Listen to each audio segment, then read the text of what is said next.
Mongochatter. Mongochatter. Mongochatter.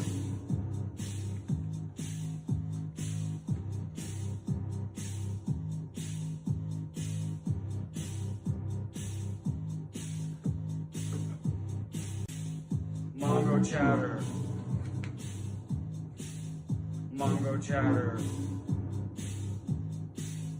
Mongochatter.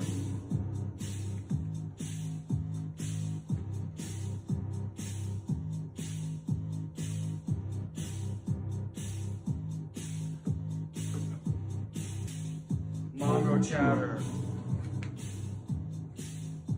Mongochatter. Mongochatter.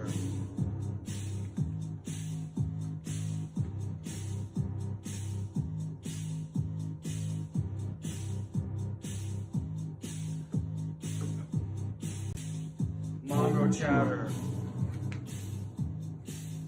Mongochatter. Mongochatter. Oh, do we got the URL here where we can check it out on And this we're end, Will? live. Hell yeah, what is up, y'all? Welcome once again, my friends, to Mongochatter After Hours.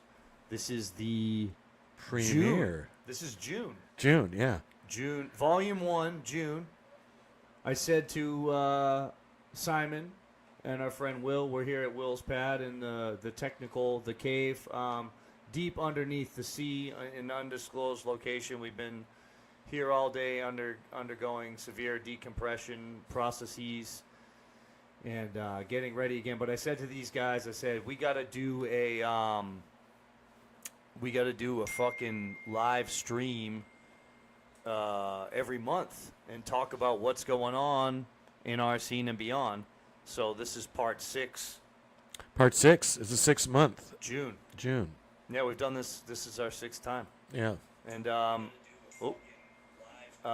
my name is John Hanks. This is Simon Payne, if y'all don't know.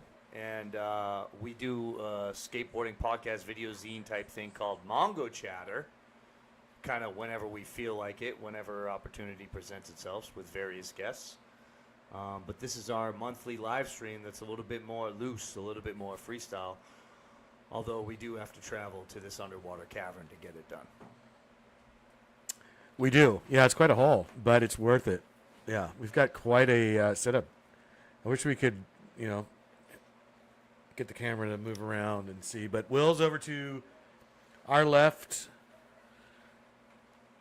spinning knobs, working magic, doing some sorcery, like there's some witchcraft or something going on over there. I think I smell it every once in a while.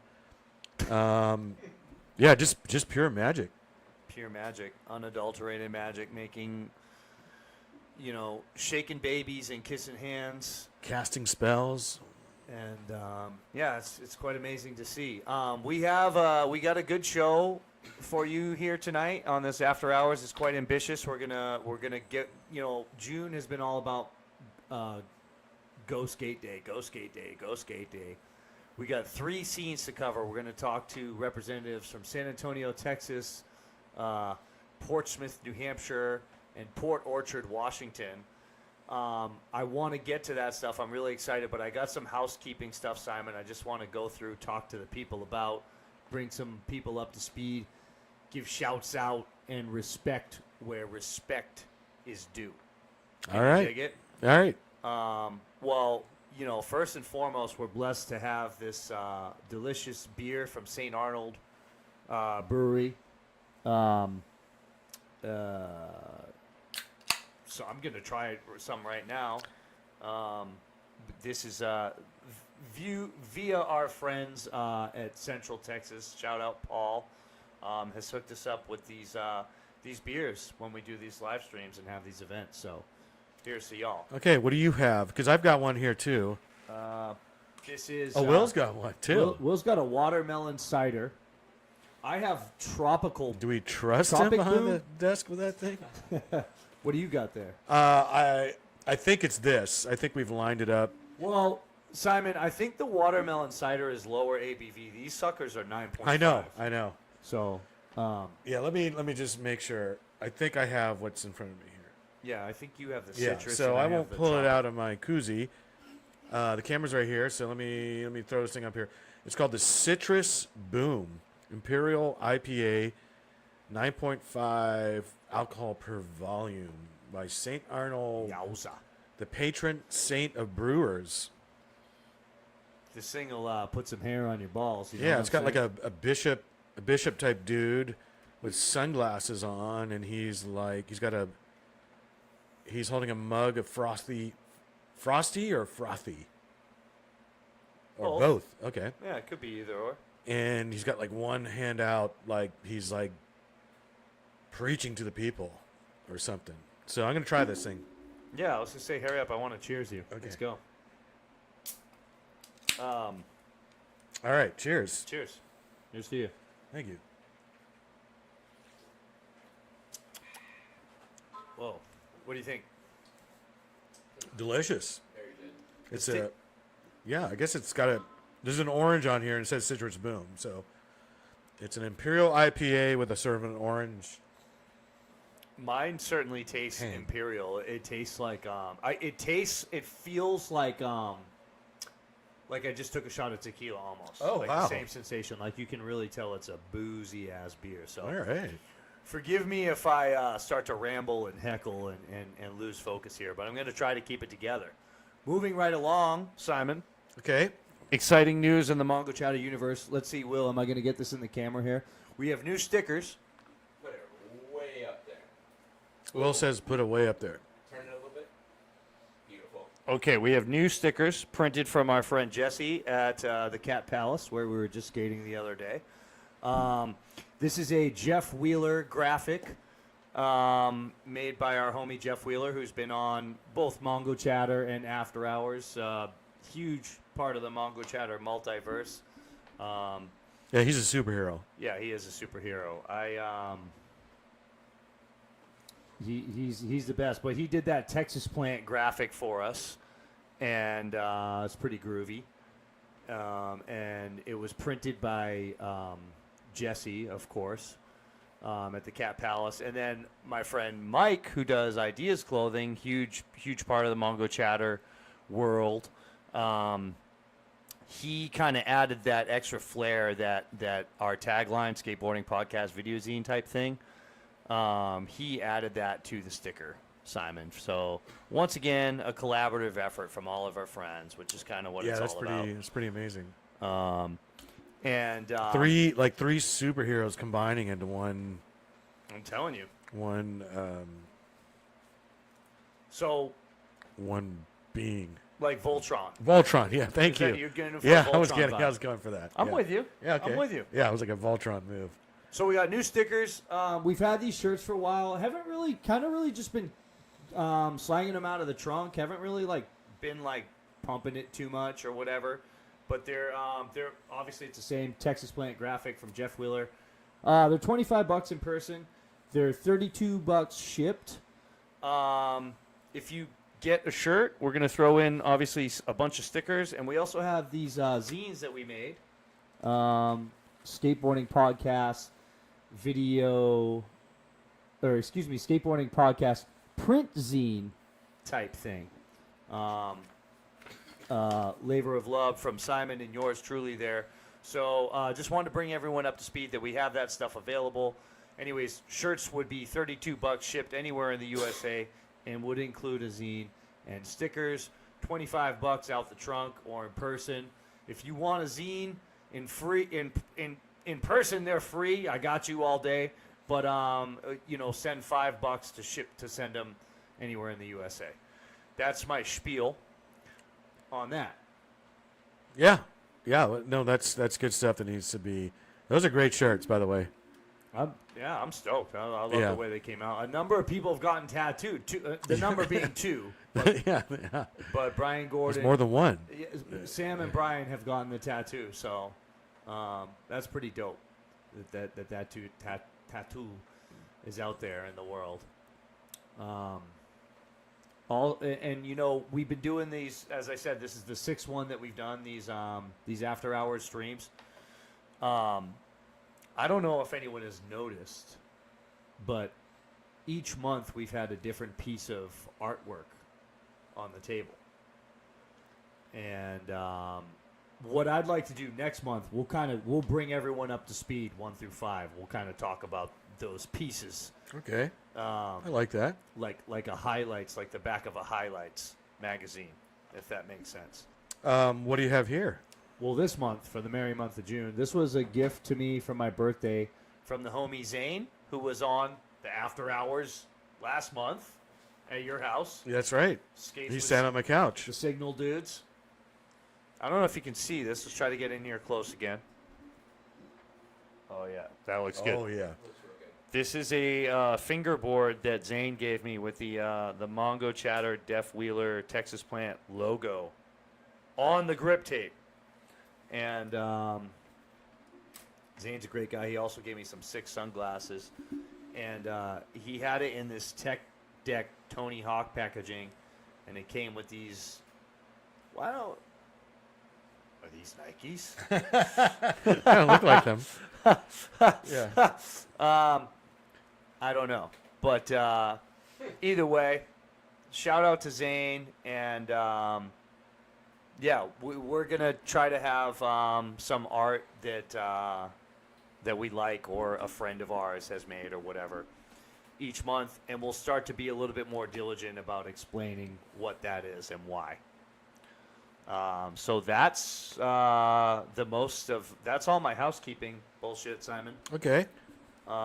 Good stuff. So shirts, Yep. Shirts, zines, stickers, zines, and send in your art.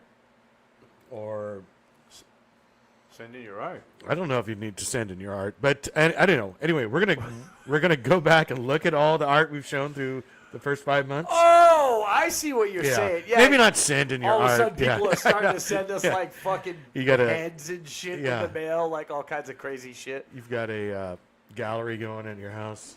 I was thinking like 7 with Brad Pitt. What's in the box? Type shit. Yeah, maybe that too. No,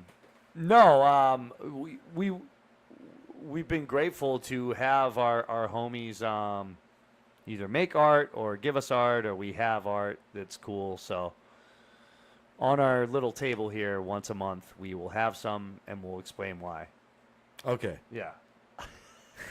I mean, you can send us your send art, some dude. art, You can yeah. send us your art. Yeah. It's not. I don't want to make that call. Like, Yeah, send us your art. I'm not. Yeah. I mean, how But do you don't feel? stop making art. Don't stop believing and don't stop liking. Yeah. How do you feel? I got a lot going on. Yeah, I can't be an art critic too. Yeah, Right. that's enough. Okay. That's enough. All right. But we appreciate it.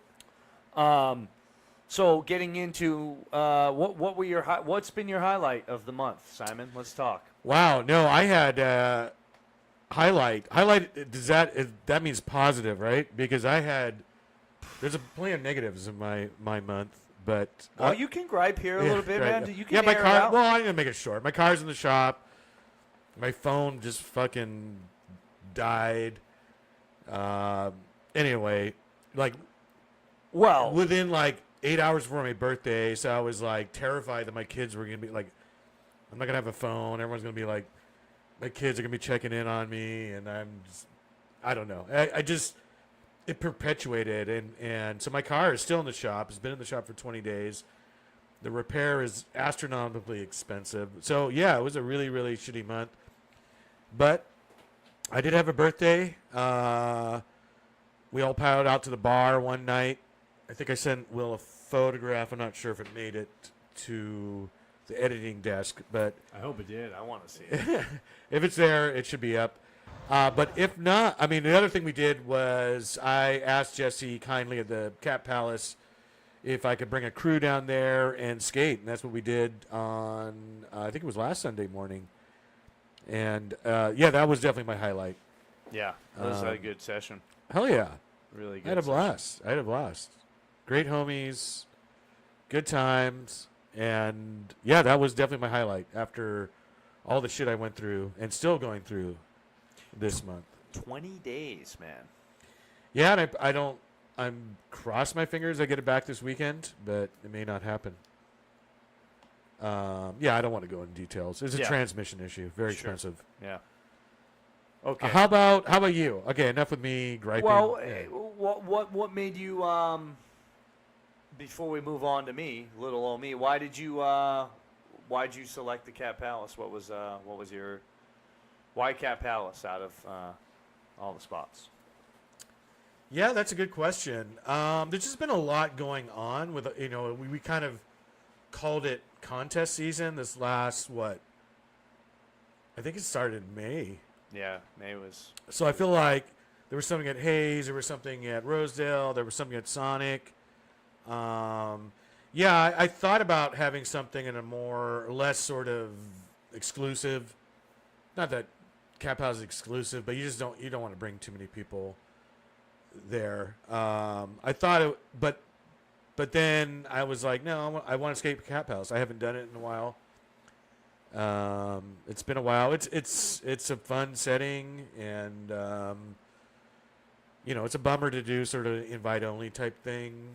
But I felt like the community's been together a lot with other. We've all seen each other and skated with it. You and Brian had a combined birthday back in May. All the little contests, not little, all the contest things were going on. So, yeah, it felt something different and a little more intimate, and that's why I picked it. Yeah, good call. It was fun. Yeah, super fun. I always enjoy it. It's a challenge. Oh yeah, that too. It was also nice to be able to pick up those stickers while we were up there. That kind of worked out pretty good too.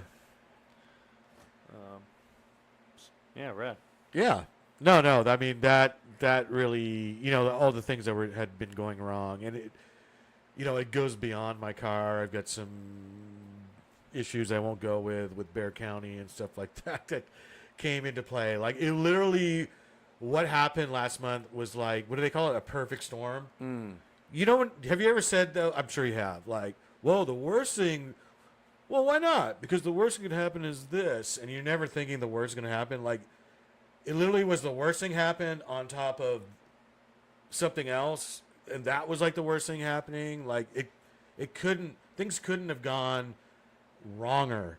I know that's not a right word, but things could not, like, there was one point it was just sort of like piled on, and like this can't be happening. Like, this is incredible, the amount of coincidental rain that the universe is pouring down on me. But anyway, it's like Mercury's retrograde, brother. I don't believe in that, so to me it's just all a horrible coincidence. Yeah. And I'll leave it at that. Fair. Yeah. Anyway, you must have had at least a highlight. A highlight. To be honest, I feel like we've like you were saying, so much has been going on since it's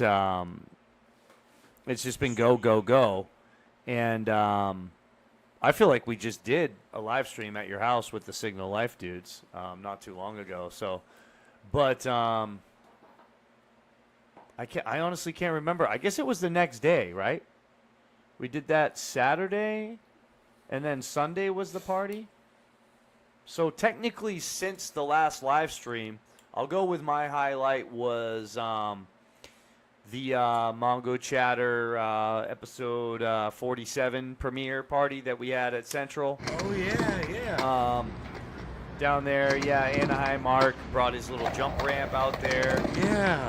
And we watched the episode and hung out, and of course had St. Arnold beer, and the homies kicked it, and this is actually technically from another event, but a very similar vibe,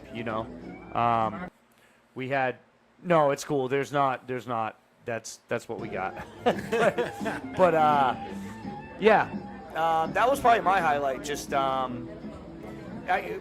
so, I mean, the party was cool, but it was really cool to have everything come together, like with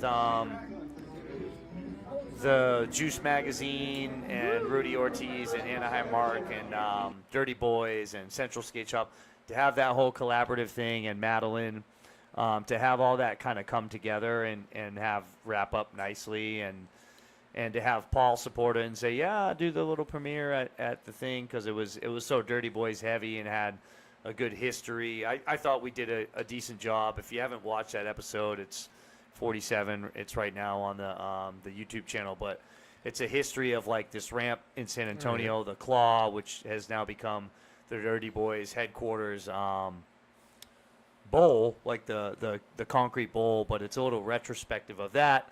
And we interviewed those dudes, and anyways, we had a party at Central Skate Shop, a little after party, and it was really fun, as always. So I guess that would be my highlight since then. You know, couple other sessions here and there, but that was kind of so the Mark, standout one. Anaheim Mark was shooting a photo to put in Juice magazine for an ad, and so we kind of captured the whole process of that. That was really fun. Yeah. And so that's what a lot of what the episode's about. And it happened to be at DBHQ, so he had a little retrospective of how all that got started. I thought it was really cool. I think you showed me, in fact, I looked it up myself, like Darren Neverett even reposted one of your photos. Oh, yeah, that was cool. I guess Yeah. that was a highlight, right? Yeah. As a fanboy, he's like one of my favorite skaters of all time. Yeah, so that was cool. He Darren Navarrete reposted it because there was the independent 30th anniversary tour, I think it was, came to San Antonio. They went all over the country with like fucking 4 vans. I don't know if you ever watched that video, but they had basically so many people that were on their team, and they went and skated at one point at the Claw. And there's a photo of Hosoi and Navarrete doing doubles. And, I posted that up or whatever and tagged them, and then Navarrete reposted it, which was pretty badass because, like I said, he's one of my favorite skaters of all time. So that was really neat to have him show support for it like that. That was cool. You just made me think of a highlight that I didn't even know was a highlight. There you go. Yep. So what about Simon Says, our monthly Simon Says? You got Yeah, I mean, I've got one that's not, it's not necessarily super current, but I don't know. I guess it's bothered me enough that maybe I need to say something. speak on it. I'm 53, so I grew up in the era of vans pretty much. Maybe there was some Airwalk, and then later on, there was Simple and stuff like that. Simple. And then eventually, S in America and all those brands, and eventually Lakai. And it seemed cool. It seemed very skater core. And I know Vans is owned by a massive corporation, that owns like Vanity Fair magazine and the Boy Scouts of America and Jan Sport backpacks. But their core skateboarding. And there's no denying that. I don't know. I know this is nothing new, but when Nike and all those sort of companies came into the game, like, do we really need it? And I feel like now, especially because, looking at what people skate, like board-wise and stuff like that, like I see way more shop decks, way more local brewed-up brands, like we had the Signal Life guys on my couch the other week, and I see Ugly Skateboards decks all around. I think, like, we've kind of taken back the board aspect and a lot of things, and then Cat's doing Cherry Wheels just up the road in Austin.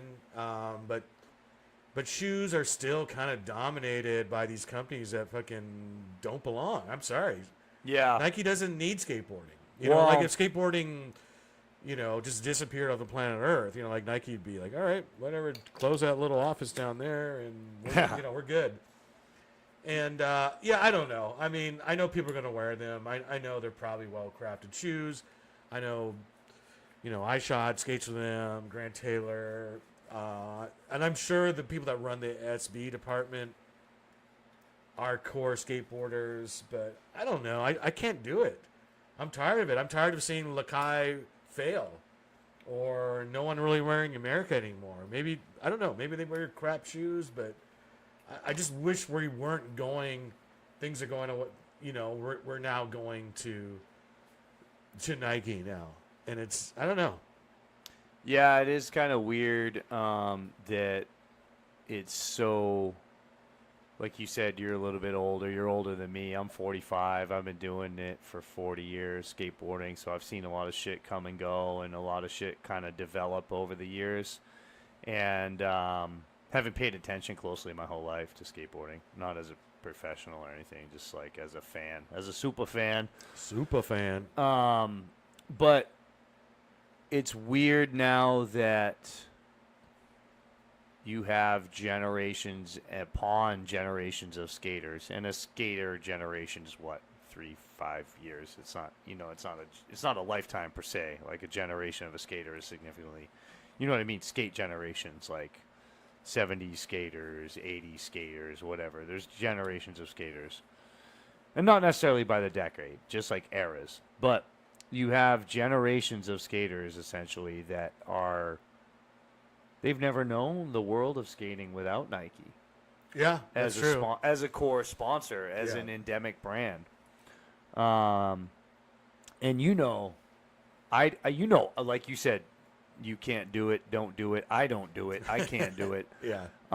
But I will be the devil's advocate for the sake of conversation, because after all, that's what we're here to do. I think the reason why you see so many fledgling board brands is because the market shrunk to a place where the manufacturers they're almost forced to sell. Like the orders can be way smaller, whereas they used to only deal with big established brands that were ordering 5, 6, 7, 800 boards at a time. Now they can sell to a small niche brand, or they have to make ends meet.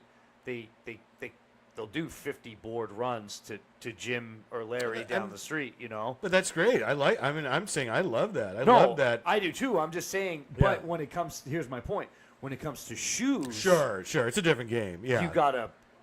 I mean, dude, there's so much that goes into a shoe. Yeah.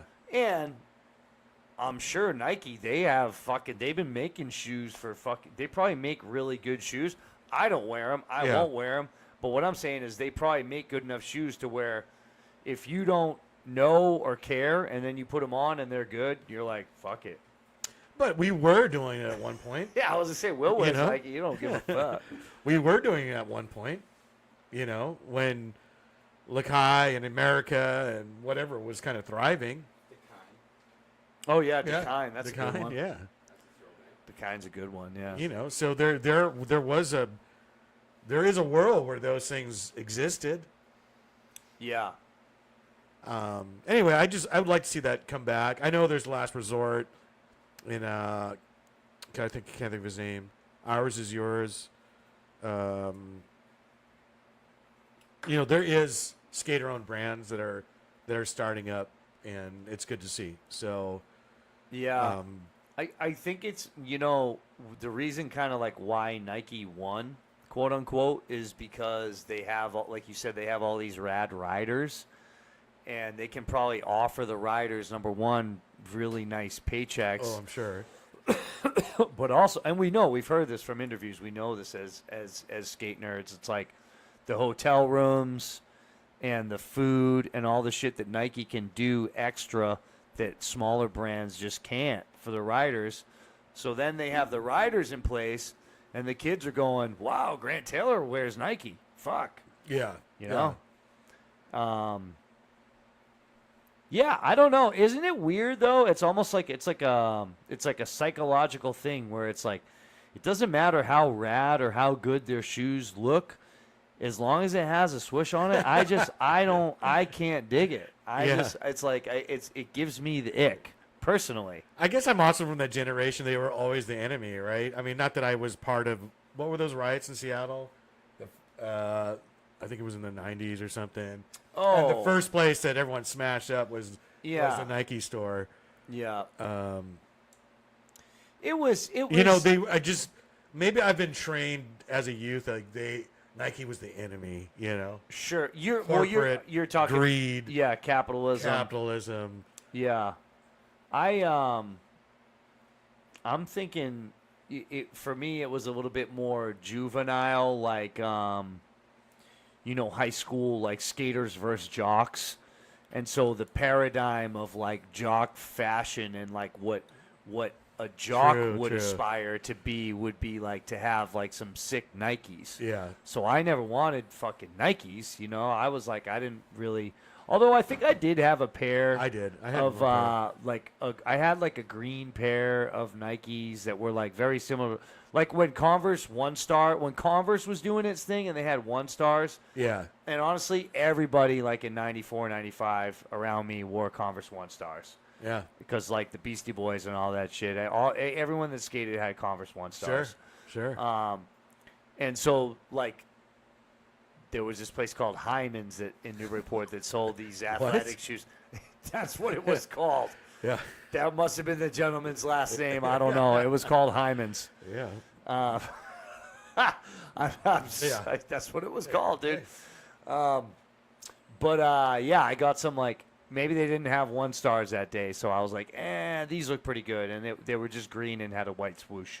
So I did have and I skated them. I had a pair. Okay. They weren't anything special. In fact, I think they gave me blisters because they were like, it was before Nike had a skate program, so they were probably like Nike like low cut like tennis shoes basically. Sure. But yeah. Anyway, that's nothing crazy current in that, but I do have to get that off my chest. I'm just not a fan. I wish in a minute here we're gonna talk to some people. We'll have to like splice this into when we talk to our guests how they feel about it, because I would like to talk to someone who doesn't give a shit, and obviously Will's over there. It would be nice if do you have a mic? Can you talk? Do you have that capability? Oh, okay. I was gonna say if you had a mic bring there. Will into this conversation. Yeah. I'm just okay. Yeah, Will, grab the mic, ladies Hello. and gentlemen. This is Will. Actually, This is different. This is we weren't planning this, but so you wear Nike, you skate Nike. Mm-hmm. You obviously you don't care about what we're saying.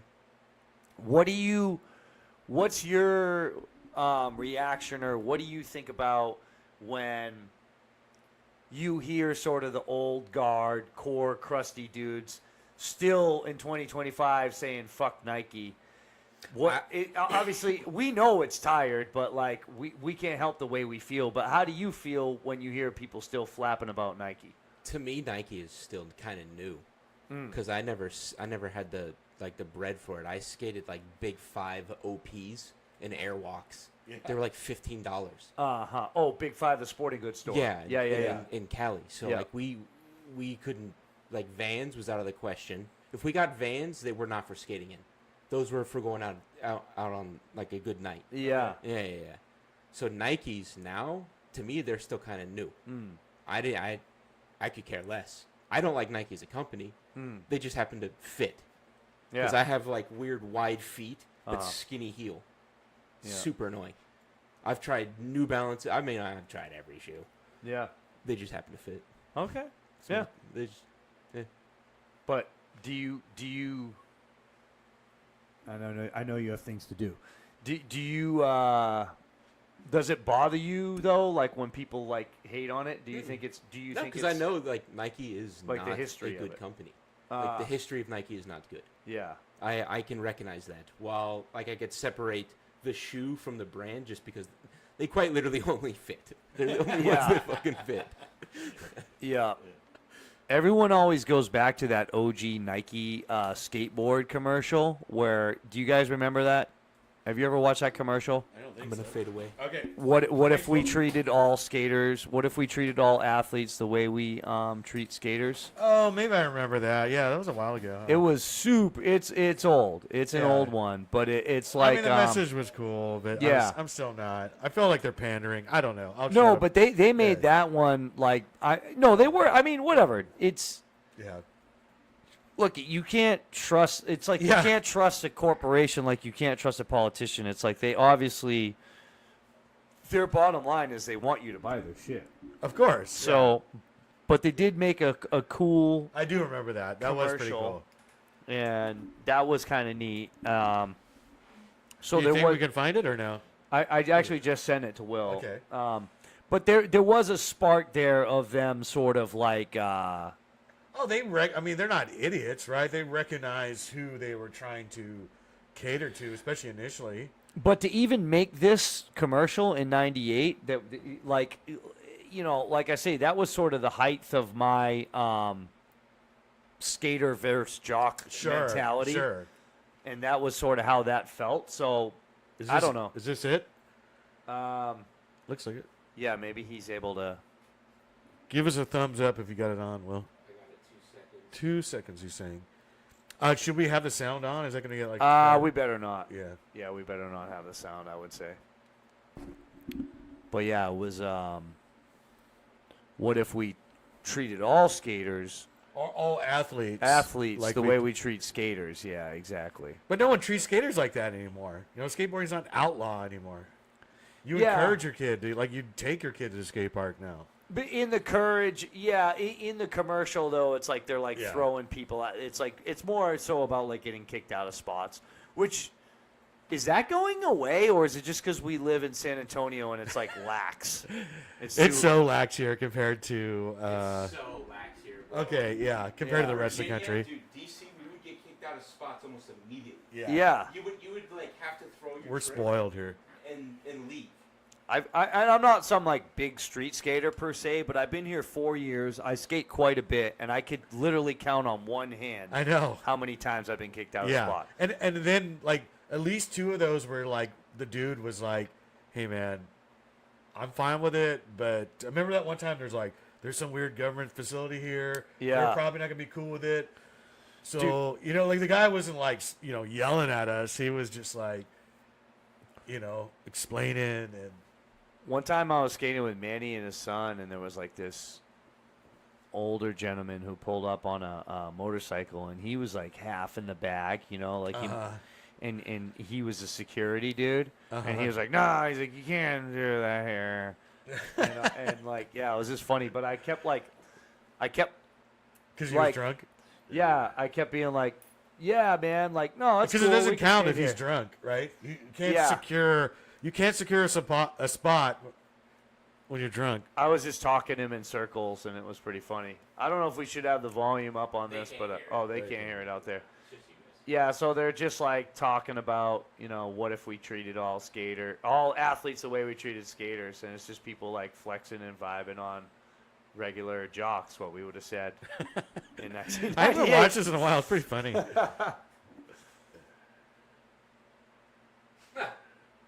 But Wow. have you ever seen this commercial before, Will? No. Okay, we got. Hear what they just said. I'm glad it's muted. I haven't seen this in so long. This is pretty funny. All right, I give Nike credit for that. That was a highlighted. That was pretty funny. It was a series of them too. Yeah, there like, was. Right? Yeah, they 'cause had all. I don't different think I sports and remember shit. seeing that exact one, but yeah. Well, I want to know what she said now. Now I'm curious. I'm real curious. Oh my god. Yeah, that was. I'm glad you brought that up. That's so funny. Oh, When did that shit come out? Like the mid '90s or something? 98. Wow. You know what I just realized? We are. Have you talked to Dave over there, Will? Oh, okay. We're slightly behind schedule. Yeah, and we got phone calls to make. Yeah. Hold on.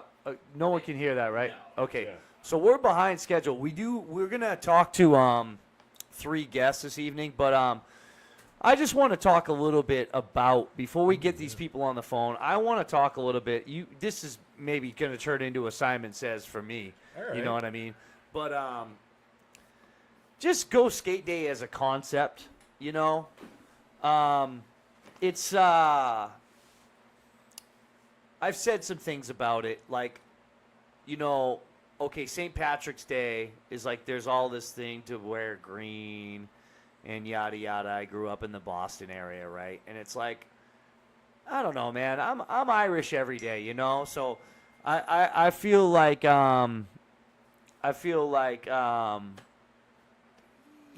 it's not a lot of pressure to go out and skate because the entire industry and this whole marketing machine is like telling, and if anything, I think there's a backlash where people are like, it's crammed down my throat. Maybe I got shit to do. I got work. I'm going to a funeral. It's my birthday. I have diarrhea. I don't want to go skate today, right? And you know, the history of it. This is just one thing I want to know how you feel about this. I'll get off my soapbox.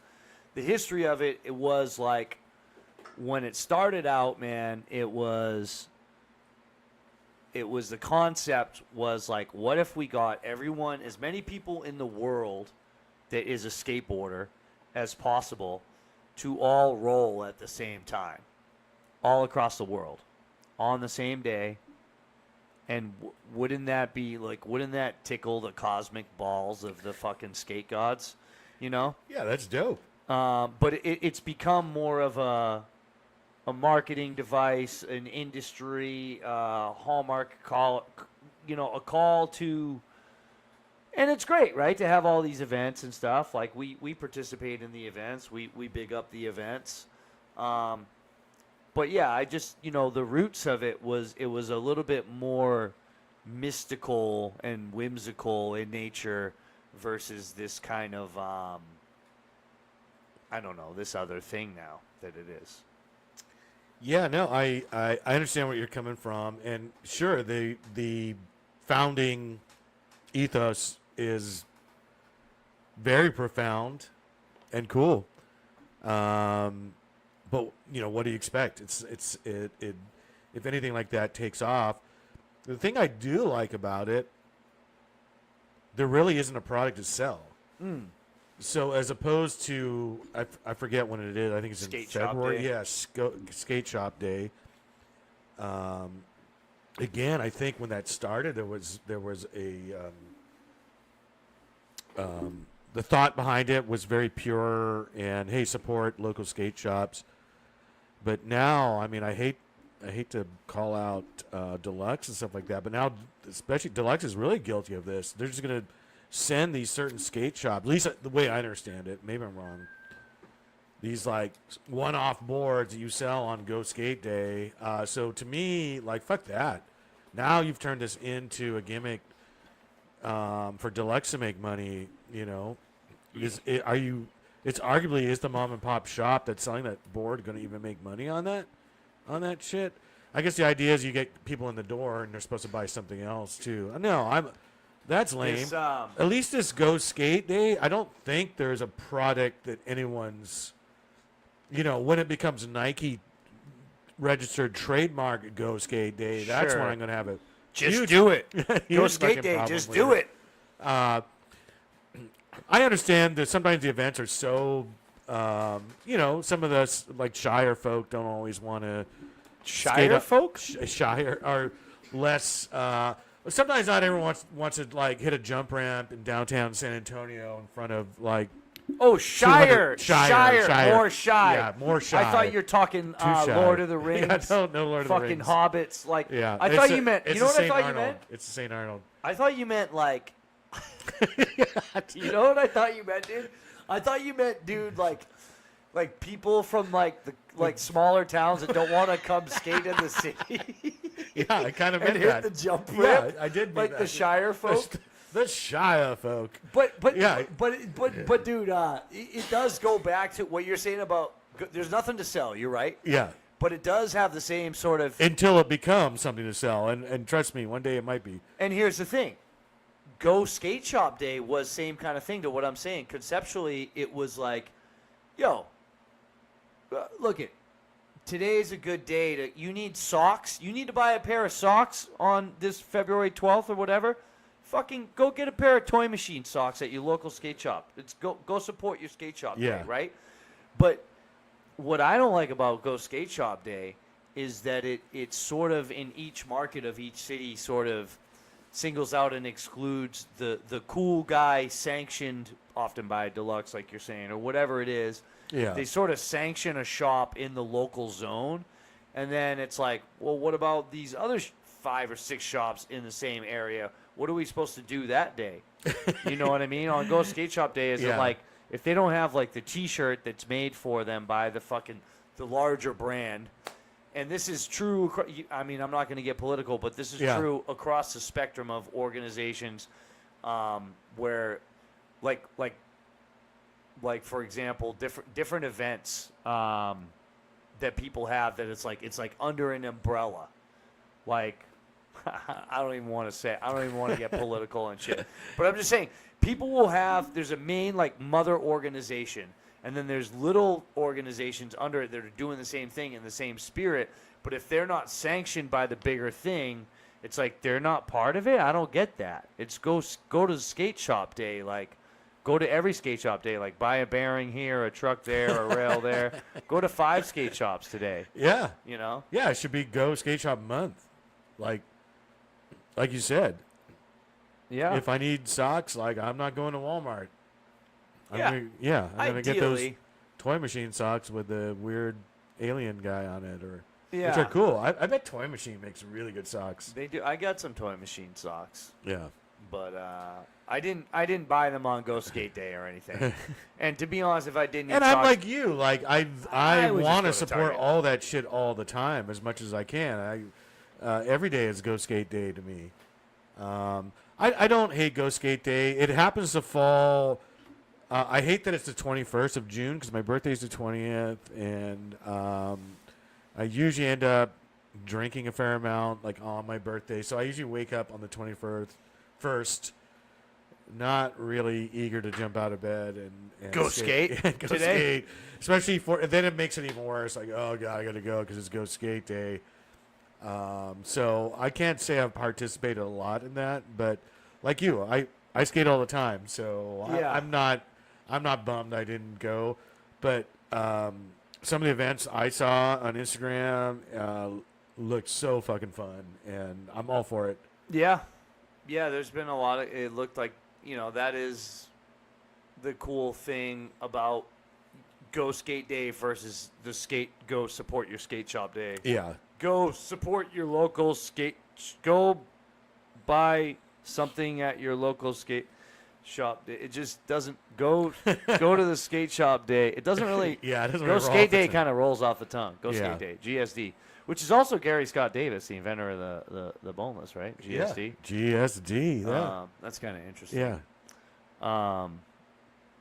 But I think that Go Skate Day, it yields a lot more rad shit. Like Absolutely. we're gonna do. Absolutely. We got this whole episode tweaking and Yeah. brewing on it. Yeah. We're not sitting around and doing a podcast about what all we bought on Yeah. the fucking Go to the Skate Shop Day. Exactly. Although maybe that's a good Exactly. idea if someone's looking to start a YouTube channel. You Yeah. could like show off your sweatshirts and shit. And we just featured a few geographic regions, so I know like there was a ton of rad shit going down all over the country, all over the world. So shout out to everyone that did something. I think it's cool. I think I think that sort of concept of us obnoxiously, or maybe not so obnoxiously, like taking over the streets and skating. Fuck yeah, June 21st. That was the OG yeah. Go Skate Day, right? It's still a little bit like that. Like the shit I saw that happened in like Mila Coffee, like off Broadway there. Like they yeah. had jump ramps on the fucking streets. And Sure. Okay. I mean, nowadays, though, in 2025, if you did the original Go Skate Day, if you did the original Go Skate Day in like they did in Philadelphia with no permits and just hitting the streets, they'd call it a protest. They'd get the National Guard out on your ass. Shit. dude. They probably Nowadays, would. You're fuck. right. They probably would. You know what I mean? Probably would. Um, So who do we have on deck? we Am got we're I jumping in remaining. too early? Well, no. We're just remaining spry. Let's yeah. put the cards on the table. Yeah. We're looking to get in touch. I know Accolade Skateboards is in the chat here, checking in. So we're ready to chat with 3 different guests. One from Seattle, one from Massachusetts, New Hampshire area, and one from here in San Antonio. We gotta get these people on the horn. Will's in contact with them, So Okay. it's a matter of who's available when. The plan was to hear from Dave, I think, first, but um, And that's up in New England, right? that's in New England. But I don't know if we're going to go to Ferg first or if we need to cut way over to Seattle first because Austin may be ready to go, whereas we haven't heard from the other two guests or they're currently indisposed. Well, I'll let you and Will figure that out because I am going to finish the remainder of this St. Arnold citrus boom. Whoa. And I might try the tropic boom.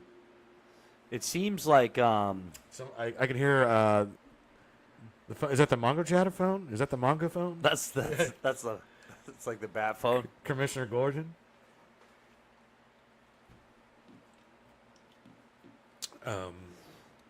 So what's going on, Will? We're gonna talk to Austin first, then? I think that's who we're trying. Okay. Unavailable. Unavailable. Well, Oh wow. you know, this is the joys of Of live streaming. Yeah, live streaming. That's all right. You know what? We're fucking podcasters, so we can just sit here and talk. Exactly, and talk exactly.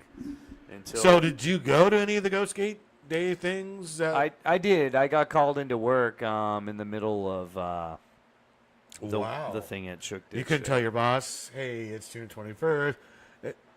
It's my religion. You're impinging on my religion. Yeah, no. I have this trip coming up to Massachusetts where I'm gonna be gone for like 11 days, and you know, they treat me pretty good, and they kind of let me get away with taking time off and stuff. So So if you had an employee, you're a manager now, I think, at your spot. no, not technically a Okay, manager. not- No, okay. I'm a lead. I suppose. What if is there junior employees or anything below you or anything or? Well, I mean, all the bartenders work together. I'm trying to be Okay. very diplomatic. All the bartenders work together, you know. But I've What if you overheard one of your coworkers was like, I have to take June 21st off. It's part of my religion. I have to go skate. It's go skate day. What I mean, if I knew them as a skater or just like a regular just like a waitress or something. Yeah, waitress. I mean, I guess I'd want to see her clips. You know? Yeah, okay. Yeah, I like that. Yeah. Yeah, I don't know. That's no, I think like that's the thing No, though I'm that joking. people can resent a little bit is like you're saying like if you wake up on June 21st and you know you happen to be hungover or whatever like I was saying before, there's something going on that day. You have a wedding to go yeah, to or whatever it is. That is kind of wedding season too. I mean, that could big easily time. happen. Gavin Power. I Oh. hit him up about chatting a little bit about Ghost Gate Day in the Boston area, and he was like, "I'll be at a wedding." Yeah, there you go. He was like, "What about Dave?" And I was like, "Yeah, what about Dave? What about Dave? Where's Dave? Have we heard from Dave?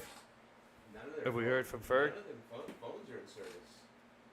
Really? Yeah, Austin's the only one that's. Okay. Ferg was responding. Well, this is cute. Anyways, Why don't you? Okay.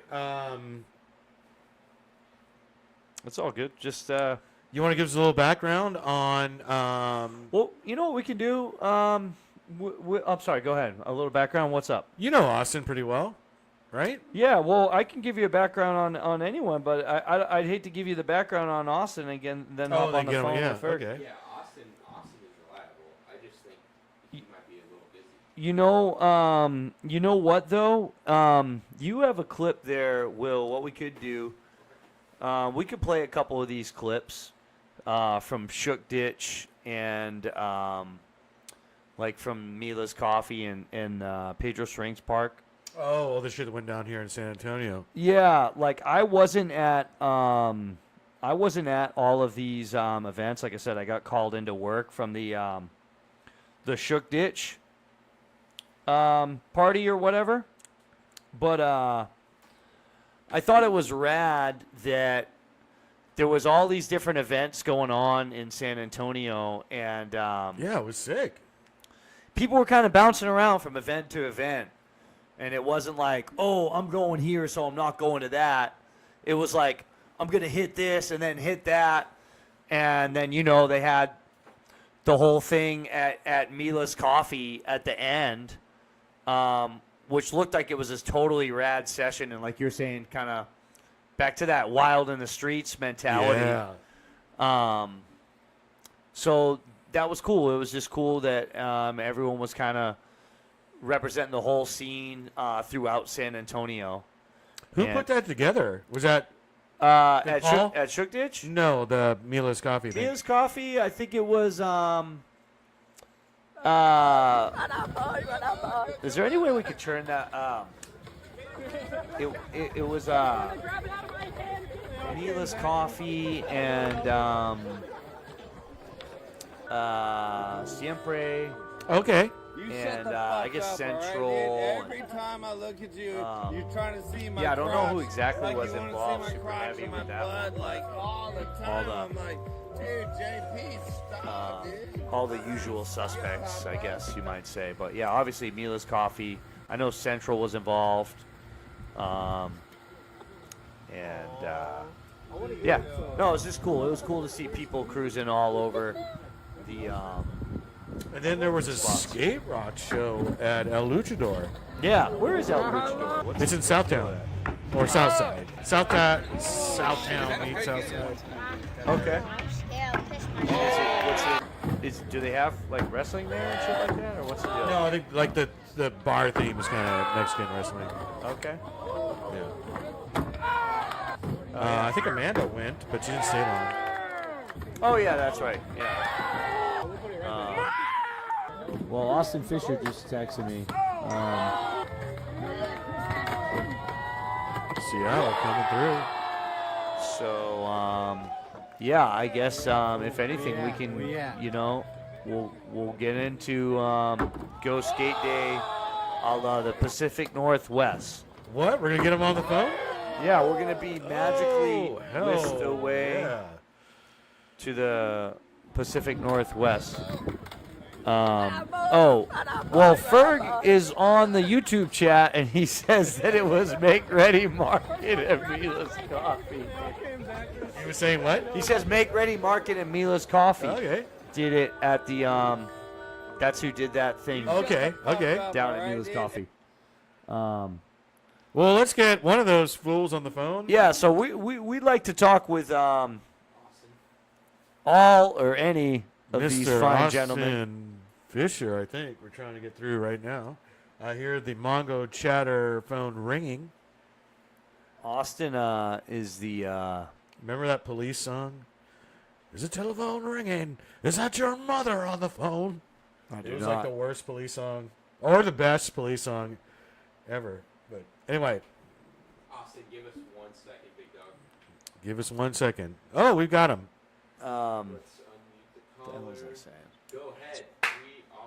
We are live from Austin, Seattle. are you there? What's up? Yo, up? what's going on? How you want me? On me horizontal or vertical? Whatever's clever, man. Wow. Booyah! you've been. I didn't even know we were FaceTiming like this. Okay, so let's see. We got to look this way, right, Will? Yeah, just look at the camera. Yeah, we'll try to, but So we're gonna have to basically pretend that in real time this is Austin here. Can he see us? Can you see us? Yeah, he's looking right at your Okay, cool. Yeah, I'm looking at the back of your guys' heads. yeah. Oh, you are. I'll turn around. I'll Beautiful. turn around. Thank you. Really? Oh, well, What's up? Yeah, we can kind of You know, I make this had right. to Hey, look at represent that. for the occasion. Yeah, oh, represent. cool. Nice shirt. Look at that. Dude. Very Damn. cool. Hell yeah. So what's going on, dude? Not a lot of, just got home from work and physical therapy and just yeah. How's the weather out there right now? Oh, you're in the good part. Actually, about 20 minutes ago, it actually just started pouring rain. I was gonna say, isn't the joke there always like summer starts in July 5th, right? July 5th, yeah. Yeah. So you're Yeah. Yeah, it you're didn't right on surprise track. me. I can attest to that. That's pretty accurate. Yeah. Although this year we've had amazing weather this spring. Oh, Like, wow. It really has. It's barely rained at all. Like my Damn. grass is pretty much already dead. So That's unusual. yeah. So, for those of us out there that are following along at home, this is our friend Austin Fisher. He's been on Mongochatter before, one of the early pioneers. He was unfortunately subjected to a very early rendition of Mongochatter, and it is what it is. But he is a skater in the Seattle area. He's been doing his thing for years, making videos, doing brands, zines, just basically continuing the stoke for many, many moons. And Austin, you have Accolade Skateboards is kind of your main focus right now, would you say, or? Yeah, that's the jam. Right on. Well, what's up with Accolade? Tell the people about that as a brand, or what are you up to? What's shaking? So I was previously riding for another smaller board company here based out of Bellingham, Washington. That was like 2019 through February of 2023. And then the owner of that just kind of like, him and his family were moving to Arizona, and he kind of was just like, I don't know. I think it's time. It's got to end. And so I kind of like at that point, I was like, I don't really know like what to do. Like, I've always like since I started skateboarding, I had this dream of like one day owning my own board brand. Oh. I just always thought that'd be something that'd be really cool to do. And then it was kind of, the timing just kind of felt right for it. So I started, that's basically, because I found out in like January, and then I was kind of like, well, shoot, maybe now's the time that I make that dream a reality. And so I got to grinding, figuring out what it was going to take, what I needed, what to do, and then launched it on April 1st of 2023. So On purpose on April 1st? Yeah, I did actually, because I put the board order. So the funny thing is I put the board order in, the first board order, and it actually came in early. But I was like, okay, well, this is kind of like, because I was just planning on like launching it when the boards landed, and they landed like, I don't know, like mid-March. And I was like, all right, well, let's have some fun with this. So let's just make it April 1st, So that way it gave me a little bit of time to like contact a few shops so I could get boards into the shop for like a launch day.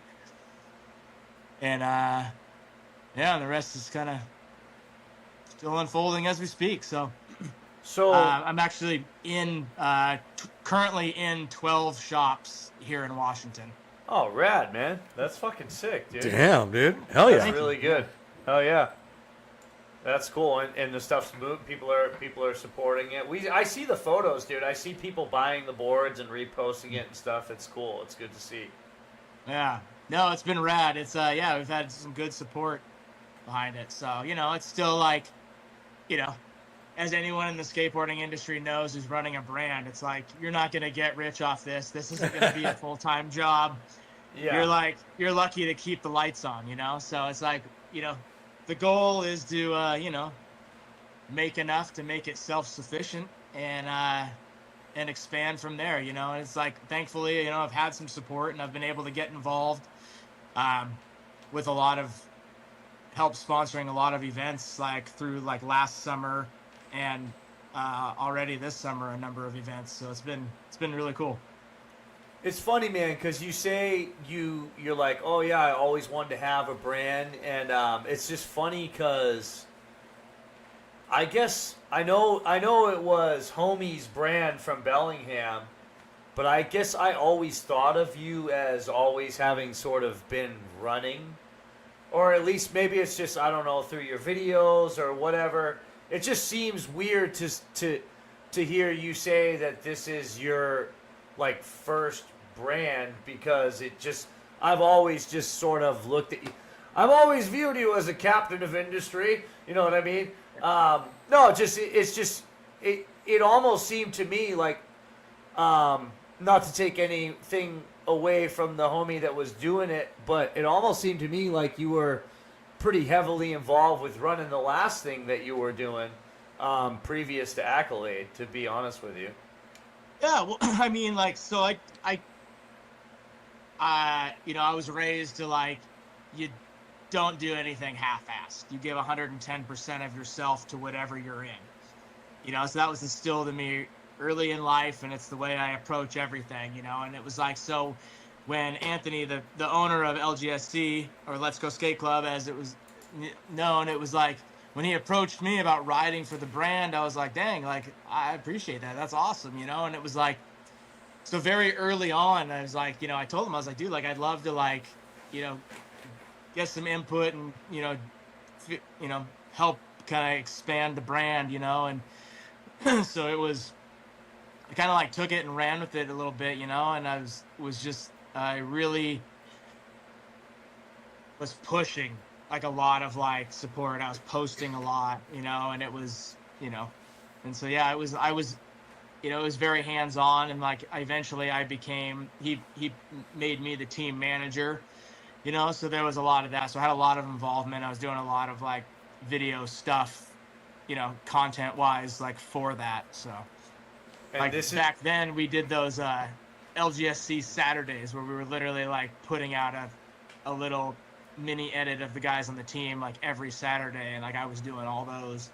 So, and it was called Let's Go Skate Club. Yeah, that was the name of the brand. Yeah, and it just went by LGSC for short. And this is, yeah, I never had any ownership in it. But this is the Let's Go Skate episode. Yeah, right. Of Mongochatter After Hours. I'm just connecting the dots here. Yeah, you know what I right. mean? Did you guys ever talk about that though? No, seriously, were you ever like, the name of the brand LGSC or Let's Go Skate Club, when June 21st rolled around, were you guys ever like, this is what it is. Let's go skate. No? I know, I see where you're getting at. Yeah. But honestly, we never really went there with it. Okay. It's like it wasn't me like calling the shots, like you could say there's probably a missed opportunity there, right? Well, I mean, no, I don't know. I never thought of it either, but it just made me think, though. I don't sit there and look forward to June 21st. Like, I don't have an X on my calendar, like, oh, wait, you guys 3 months now till Go Skate Day. I can't wait, I don't think anybody does. Sam Moore? Yeah? Yeah. Skate with us, He did that? Well, no, but I do. I met him. The day that I met him was the day that he was getting married, and it was June 21st, and it was at Holman Road, and he's like, "Yeah, I'm getting married later." Oh, today." on the ramp? Yeah, We were skating, and he's like, "I'm getting married later." He's like, "You should come by and have a beer." He was like so casual. I'm like, "Oh." He's like, "Yeah, I'm getting married on." He goes, "I'm getting married on June 21st, so I'll always remember the day because it's Go Skate Day." So he was. Okay. He was like gung ho fucking LGS. Yeah. Yeah. But, so, anyways, belated happy anniversary. Yeah. Sam and Sarah, great people. Yeah. Good people. Also, Holman Road, for all the Mongochatter historians out there, Yeah. was very close to where I lived in Seattle. So Yep. if you're on like one of those like Mongochatter like tours of the country and you're Also check known out as AKA the Crown Hill Skate Dog. yeah. It Across the was the Crown. street from Yeah. Dick's. You know what we called ourselves? The Crown Hillbillies. Yes. I like that. You did? Yeah. Well, because there was no concrete sidewalks there, Oh, okay. so it kind of felt it didn't really feel hillbilly. You were the Concrete Hillbillies? No, that sounds cool. The Concrete Hillbillies. Oh, Hey, crap. no, take that name. But no, we were the Crown Hill Hillbillies? Crown Hill Who's Hillbillies. we? Who was it? Everyone that lived in that neighborhood. Okay. It wasn't a skate thing. It was a neighborhood thing. I was just Yeah, wondering if yeah. I was in it, but I Yeah. didn't know. Okay. All right. Anyway, Anyways, let's go Concrete skate. Hillbillies. I'm taking that before anyone. It's cool. He said it though, so Like, I'll be the band manager or something. So Austin, our guest, tell us about your Go Skate Day this past June 21st. What you did a lot of shit, right? Yeah, so I was asked to given opportunities to kind of help out with actually 3 different events that were going on. We'll talk quickly about the one I didn't go to, but I helped sponsor. That's was through Grit City Grindhouse / Alchemy Skateboarding. Yeah. Which, for those not familiar, Grit City Grindhouse is the skate shop in Tacoma that shares space with Alchemy Skateboarding, which is a non-profit indoor skate park. yeah. And Skate camp too, right? What's do that? they have like a skate camp quotient to that? Like they do camp stuff with kids? Yeah. And so they recently, let's say, victims to the Doge cuts. No. Because they're a non-profit. And Lame. so they actually recently ran like a big fundraiser, which sounds like was pretty successful for them, because what they did is basically it was all like kind of like volunteer based, like for the most part, but they had to, because of the funding and the way that happened, they actually had to like hire on some people or whatever. So I hit up Taylor. I was like, dude, like how is there something that I can do to like try to help you guys with this? Is there something? And the first thing he said, he's like, dude, like, honestly, like, we're hurting for donations. It's like, if you wanted to help sponsor like our Go Skate Day event, that would be awesome. So I was like, oh, dude, no problem. So, I kicked in some gear for like prizes and whatnot for that, and they teamed up with 35th Ave and The Method, another shop in Tacoma. And I was like texting with him yesterday, just kind of like checking in, see how things went. And sounds like it went pretty good. They had to deal with some rain there, unfortunately. But that was on Saturday, the 21st. And then the first of the 3 events I was asked to be a part of was, and this is what the one I went to on Saturday, the 21st, was up in Ferndale. Which, if you're not familiar with Ferndale, it's like further north of Bellingham. So it's basically about halfway in between Bellingham and Blaine. Oh wow, that's where the refinery is, Ferndale. Yeah, I know where it is. Yeah. And so the Whatcom County skate park. Yeah. What was the name of the skate park? It's Metalworks. All right. And so it's like it's got like this theme to kind of like the refinery stuff. It's got like the big like kind of tube or like the pipes and whatnot. Yeah. So it's kind of as part of like kind of the decor around it. And there's actually some skatable features that include some of that. It's kind of cool. Is it? It's a concrete park though, or? Yeah, it's brand new. It just opened just a couple months back. Oh, right. I want to say it opened in like December. But yeah, it's so that event was hosted by Hooley Board Shop, which recently opened up there, and it's owned by Jesse Lean. Super down to earth, rad dude. And he's been in the mix up in Bellingham, for quite a few years. But yeah, super good dude. Other sponsors of that particular event was Unknown Board Shop. Oh yeah. WWS. So which WWS has been up there since I believe when I looked at like how, because I know they've been around for a minute. It's like they've been around since like the 80s. I want to say it was like 1980 was when they opened. So they've been around for a minute. Damn, that's a minute and a half. Yeah. Damn, that's And then, 45 years. Yeah. And the Northwest Skate Collective, which is I didn't even know skating was that old. Sorry, go ahead. the Northwest Skate Collective, which is currently working with Grindline. So I don't know if you've seen, they have a little, up in Bellingham, they have a little DIY, like up under the bridge. No. And No, not seen it. they've been working with Grindline in the city to like legitimize it. And so they were doing a fundraiser there for that, you know, and then in order to like raise money for that, they were selling raffle tickets for like product, you know, and whatnot. So yeah, and then they held like a full-on contest. They had 2 different divisions, 15 and under, and then 16 and up. And me as the oldest guy there, I got talked into skating in the 16 and up. 16 and up. Doing it. Yeah. So I was That's like, a big things field. were mellow. I set up my little Accolade booth, and then it was like, you know, so I was like skating against a lot of people much younger than me. Did you fucking rip on those idiot kids?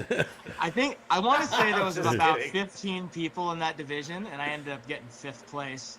That's dude, pretty good. I was Damn, pretty dude. stoked. Yeah, I would be. But no, it was a good time. There was a lot of Yeah. really good skating going on, and honestly, like, so the event was supposed to go 11 to 2:30, and so I showed up at 9:45, and it had just gotten done raining, and the park was soaked. Oh man. So it's like, knowing looking at the forecast previously, we knew it was kind of a potential, but there was squeegees. I brought like Yeah, that's broom, cool. leaf blower, towels. The city brought a couple gas-powered leaf blowers. Teamwork. And so there was probably about 20 of us that just went to town drying that place up, and in less than an hour it was bone dry. So Rad. yeah, Hell yeah. So it was good. We got everything started on time and everything. Or it's like, whereas when we first get there, I mean, like, us as skateboarders, we know it's like, hey, we got this shit. Just hand over the equipment. You know, look, we're gonna go to town. Yeah. Which is rad about that is the woman from the city who was actually helping run the event. Her name was Megan. She was awesome. At one point during the thing, she came up to me and she's like, I just want to say like thank you so much for being here and for helping dry the park and, you know, just being here. And I was like, and I just told her, I was like, well, I'm glad that you were here to see it because, like, you know, this morning, you know, there was a few sad faces, people rolling up, seeing the park was all wet or whatnot. But it was like, this is case in point, like, how skateboarders band together and just straight up make shit happen. Oh yeah. You know? Hell yeah. Because it's like, you know, it's like, even like, you know, a couple of the city guys that rolled up, they're kind of like, oh yeah, park's wet. You know, it's like, Yeah. you know what? We got this. We got this. Yeah. That's right. Like, and it's like, and she was like,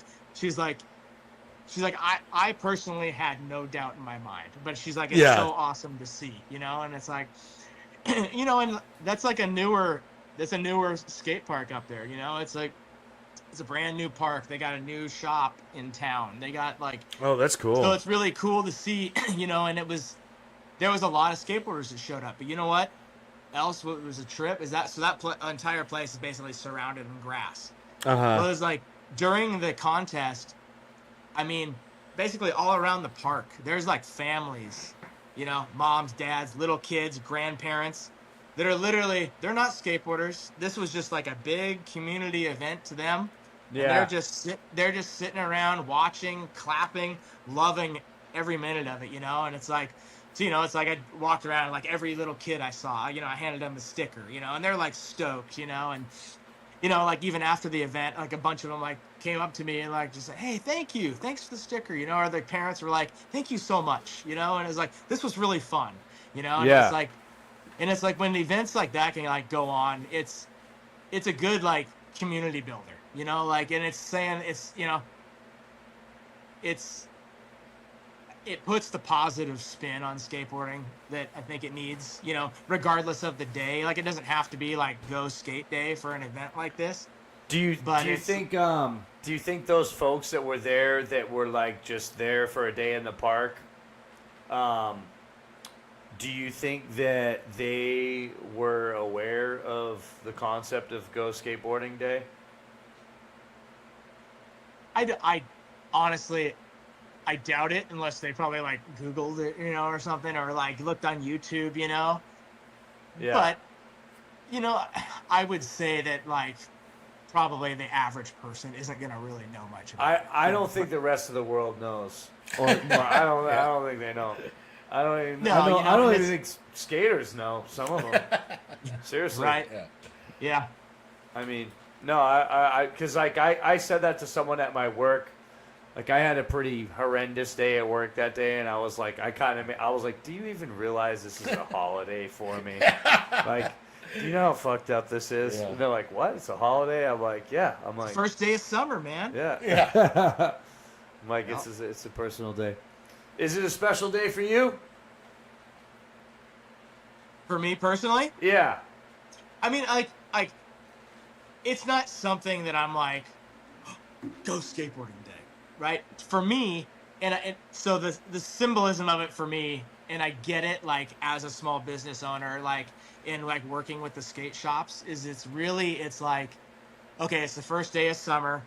Summer is our time, right? Like, in Washington State, as you know, our time is fairly limited. Yeah. Depending on the year, it can, some years are worse than others. So it's like, I feel like it's a good time to show face, to show the community what's there. And like, hopefully, like the shops and the businesses that are sponsoring this, hopefully in turn is like, oh, cool. Like this company or this shop, like has our back. They put on these awesome events, So when I look at it that way, I'm like, okay, cool. It's like, like I said it a minute ago, like it's like building community, right? It's like, Yeah. and which I think in the grand scheme of things, is important in my opinion, and it's like, but again, it's like these types of events also don't have to happen on Go Skateboarding Day, but it's like, it's kind of like, there's like a marketing thing there for it too, right? And it's like, you're kind of like saying like, hey, like this is our day. This is the kickoff to our time of the year, and it's like, so it's, Southern California, or like maybe even for you guys where the weather's been, nice for a good period of time now, or even like for us, really like this spring. We've had like really, really good weather, which is very uncharacteristic. It was But, nice. It was nice in March and April. We get pretty. It gets pretty hot. I wouldn't necessarily say it's nice per se. The heat down. But here. you can skate. You can skate. It's not raining. Yeah, As yeah. a Seattleite, I get. Yeah. No, I get it. As a Seattleite, Yeah. New Englander, I get what he's saying. Nice. Sure, yeah. But it's. I just chuckled when you said nice because I was like, dude, like, whoo. I wish Go Skate a Day. switch between nice and hell, right? Yeah. It's somewhere there. I Somewhere guess between the after two. spending 14 years in Washington, and when the rain starts and it doesn't stop for 3 weeks or whatever, moving down here, yeah, it's hell. But you can skate every day. But now, I'm not saying how comfortable you are at 3 Right. o'clock in the afternoon in August, but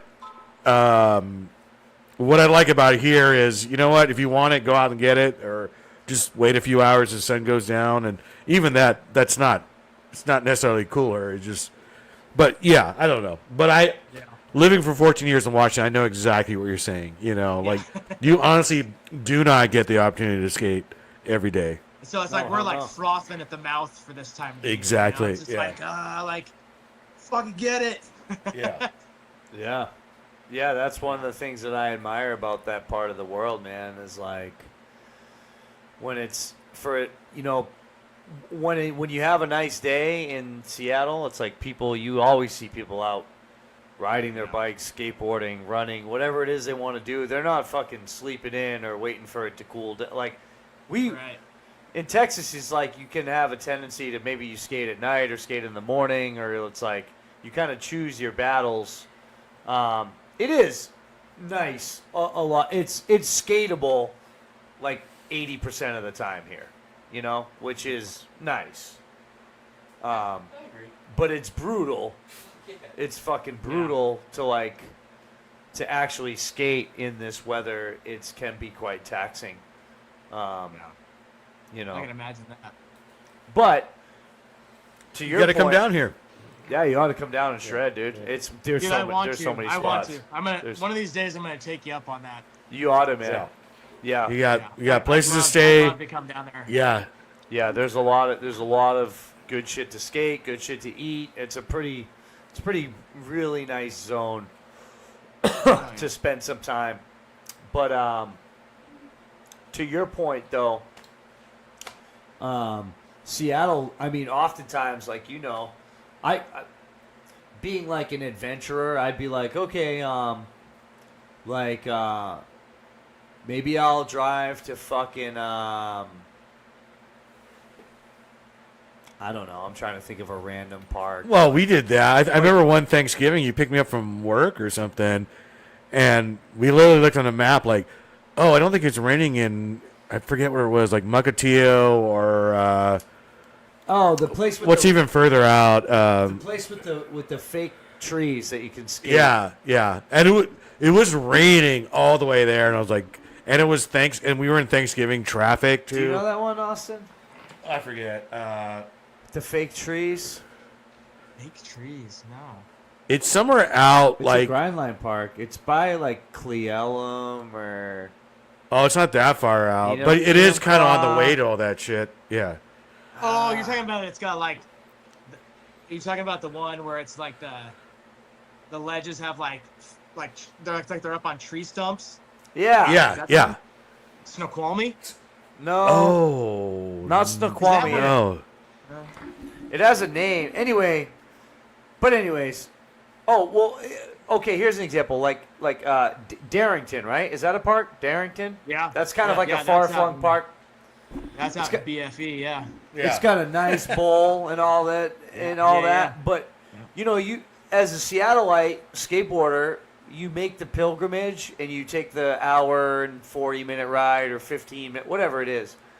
Half the time, when you arrive, it's like the rain is beginning as you're like pulling into the parking Right. lot. It like starts to spit down.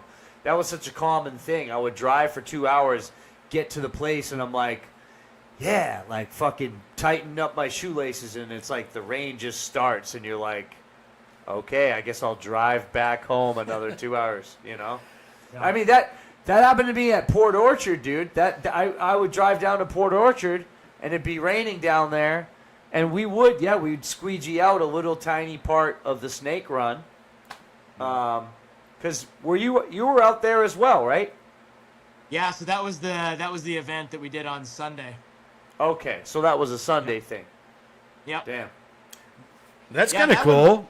So they don't Yeah, have to so- do it on a Saturday. Yeah, so Yeah. they typically do theirs on a Sunday because they're closed on Sundays, like their Okay. shop is. Yeah, I like and that. it's like, and also this year it kind of worked out that way because it wasn't like, you know, GSD wasn't the 22nd, right? Yeah.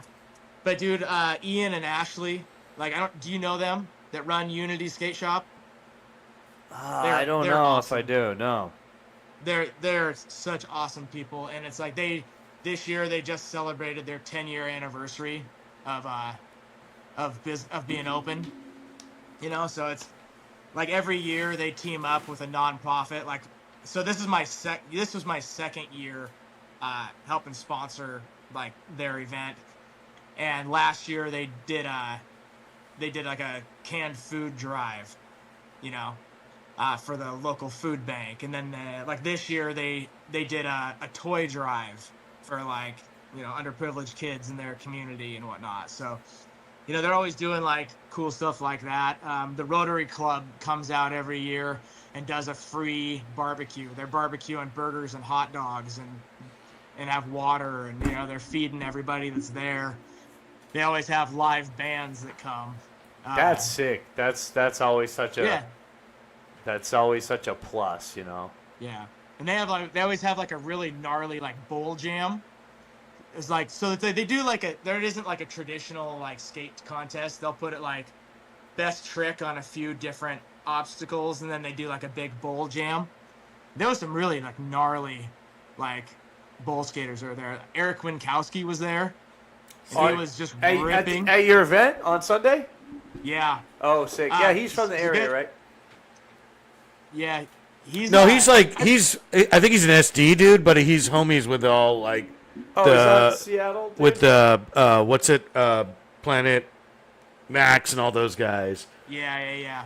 I know Dope he Planet, was like Dope up Planet here for guys. a while. Yeah. Yeah, I thought he So, like, had met some him roots up years there. ago. Yeah. Yeah. But it was cool to see him.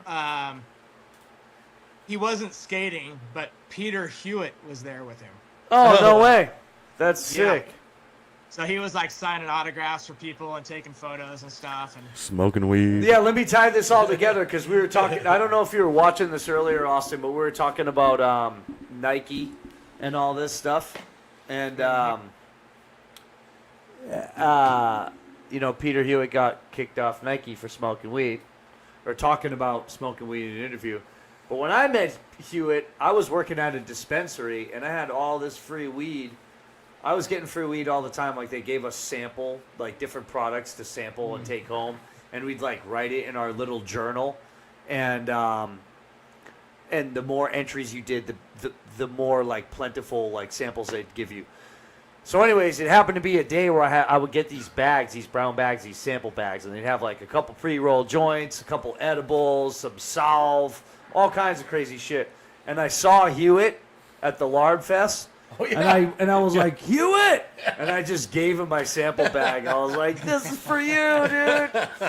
Yeah, and he was like, I think at the time, too, it was by the, what's that place called? The Black Deer Lodge or Black... I think it's called the Black Lodge. Black Lodge, okay. Yeah. So we were walking by there, and he was like with Hits and like some other people, but there was like this crazy crackhead lady that was like talking to them. And so I kind of saved him. Do you remember this? I kind of saved him from the crackhead lady because she was like, like saying all this shit, and I just like butted in. And I was like, "What up, Hewitt?" I was like, "Here's my fucking sample." Oh, bag, I see what you're saying. yeah, I like saved him from the fucking the lady. that's funny. All I remember was your heater or something didn't work. Remember? So your car made this crazy noise, like brrr, and we're driving this thing called the Larb Fest, which all the music was going to sound like that anyway. And we just thought it was the funniest thing in the world. Like, we're going to this show where all this music sounds like brrr, and but your car, we're like, what's the difference? You just say, So we didn't listen to music. We just No, we listened- did. We Oh, did. okay, all right. I think I got a photo in Thrasher, like in the pit. No, I mean Yeah. in the car. Did we listen to music or just? the No, we heater? couldn't because your heater or whatever was making so much noise. Yeah, there was no point. Yeah. I don't think you could put your radio loud enough, or maybe you could. Yeah, I don't. Yeah. Wow. Anyway. Okay, so there was an event on Sunday as well. Yep. Yep. Yeah, that's cool. I saw some. I think it's good to spread it out. One thing I wanted to say, I don't know. Will's working his magic in the background. We may be magically whisked away to another region of the country here soon.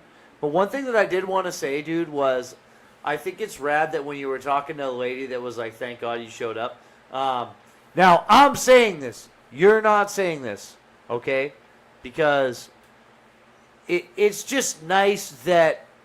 For you as a brand owner, whatever, as a person that's trying to do a brand, a skateboarder doing your own thing, it's nice for you to be able to plant that seed in that region where it's like, I know for me, if someone was there doing that shit, like helping out, squeegeeing it out and stuff, I'd be like, oh, Accolade, I'd be like, that's, you know what I mean? That would make me very prone to support. I would think as a youngster, you know what I mean? Just like as a local in the area, especially a new scene that's popping up. And like you said, there's a new shop, there's a new park. It's like, oh, this is a brand. And maybe it's like, I don't know what your program is like, but maybe it's like someone could be like aspire to like send you footage and like maybe, you know, like, oh, I want to fucking get sponsored by fucking Accolade. You know what I mean? Local shit like. You know what I mean? Like in Texas, you have like Embassy and shit, and that's fucking the respect of the local, like the scene. That's like, you know, I don't know. I'm just spitballing here. I'm just thinking out loud, but I think that's a really nice thing for you as a brand. And I know that's not why you're doing that shit. You're just doing that because you're a skater and that's what you do. But it's nice for the kids to see that, and hopefully they'll remember that the next time they're buying a board. Yeah, that's right. You No, know? John, I appreciate you saying that. I really do. You know, Honestly. it's like kind of like what I said before. It's like, you know, I was raised to like not half-ass anything, you know, not take things and opportunities and people for granted, and just, you know, giving 110% of yourself all the time. You know, does it get tiring sometimes? Sure. But you know what? My body was all warmed up after all that work, you know what I'm saying? Yeah. But no, it's like, you know, it's like my own personal kind of mantra, if you will, that I've always taken with skateboarding is like, ever since I had gotten my first sponsor, you know, the thing that really, something that I've always lived by is like, give more than you take. Yeah. You know? Yeah, I like because, that. like, Yeah. you know, and it's unfortunate, you know, you see a lot of it in the industry. You see a lot, you know, that just, it's like people will just take, you know, and it's like they're not giving back. So I try to in any which way I can. You know, I go to the local skate park, there's like trash everywhere. I'll go and I'll pick the trash up.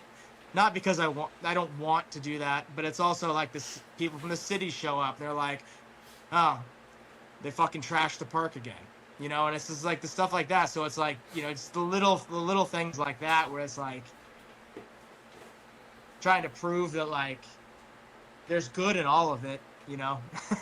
I don't know. Hell yeah. That's my soapbox, I guess. You know, I just try to like leave the world a better place than how I found it, you know. And it's just Absolutely, man. No, yeah, it's all about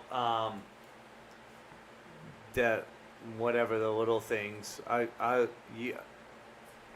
like to do that myself as well. Just pick up some trash. It's the little things, just to show a kid. And I don't think people realize how much of an impact that can actually make if a kid just sees you pick up a trash that's not yours. If you show up and you get a can, and you just pick up a can and you know, it's a good example to set. And sorry, man, I'm not trying to ignore you. We're trying to text and multitask and discuss. We're having technical interviews issues with another interview that we're trying to work around and communicate to each other. That's why we're all acting so funny and passing this phone around. Passing notes. Yeah. But So Seattle came through. Hell yeah, dude. I'm excited. I'm excited by everything I see on Instagram, what you're doing. Dude, it's inspiration. And it's fucking yeah, man. Congrats. Thank An you. accolade. I appreciate Is there a way for someone out of Seattle community to get an accolade deck? Or Yeah, I mean, so I don't have a website. I'm working on one. I honestly have no plans on doing like online direct to consumer sales because for number one, like there's a lot of skate shops out there that are struggling right now and they're still supporting me, and it's like so I want to be like, hey, you know, go to this skate shop, you know, and I'm not going to play a complete saint here. Like if somebody wants a board that isn't in a shop that is realistic for them to get to, and I happen to be like going near them or whatever, you know, I will sell, you know, boards. I'll never advertise like a price or anything because the shops, the price ranges vary. So it's just like, you know, I try to push as much of the sales as I can to the skate shops because I truly believe, you know, that they are the backbones of our local scene. And, you know, anybody can go online and buy a skateboard, right? But it's like going into the shops getting people into the shops. And even if they don't buy one of my boards and they buy something else, like, it's getting people in and they're supporting that shop. And so for me, that's really important.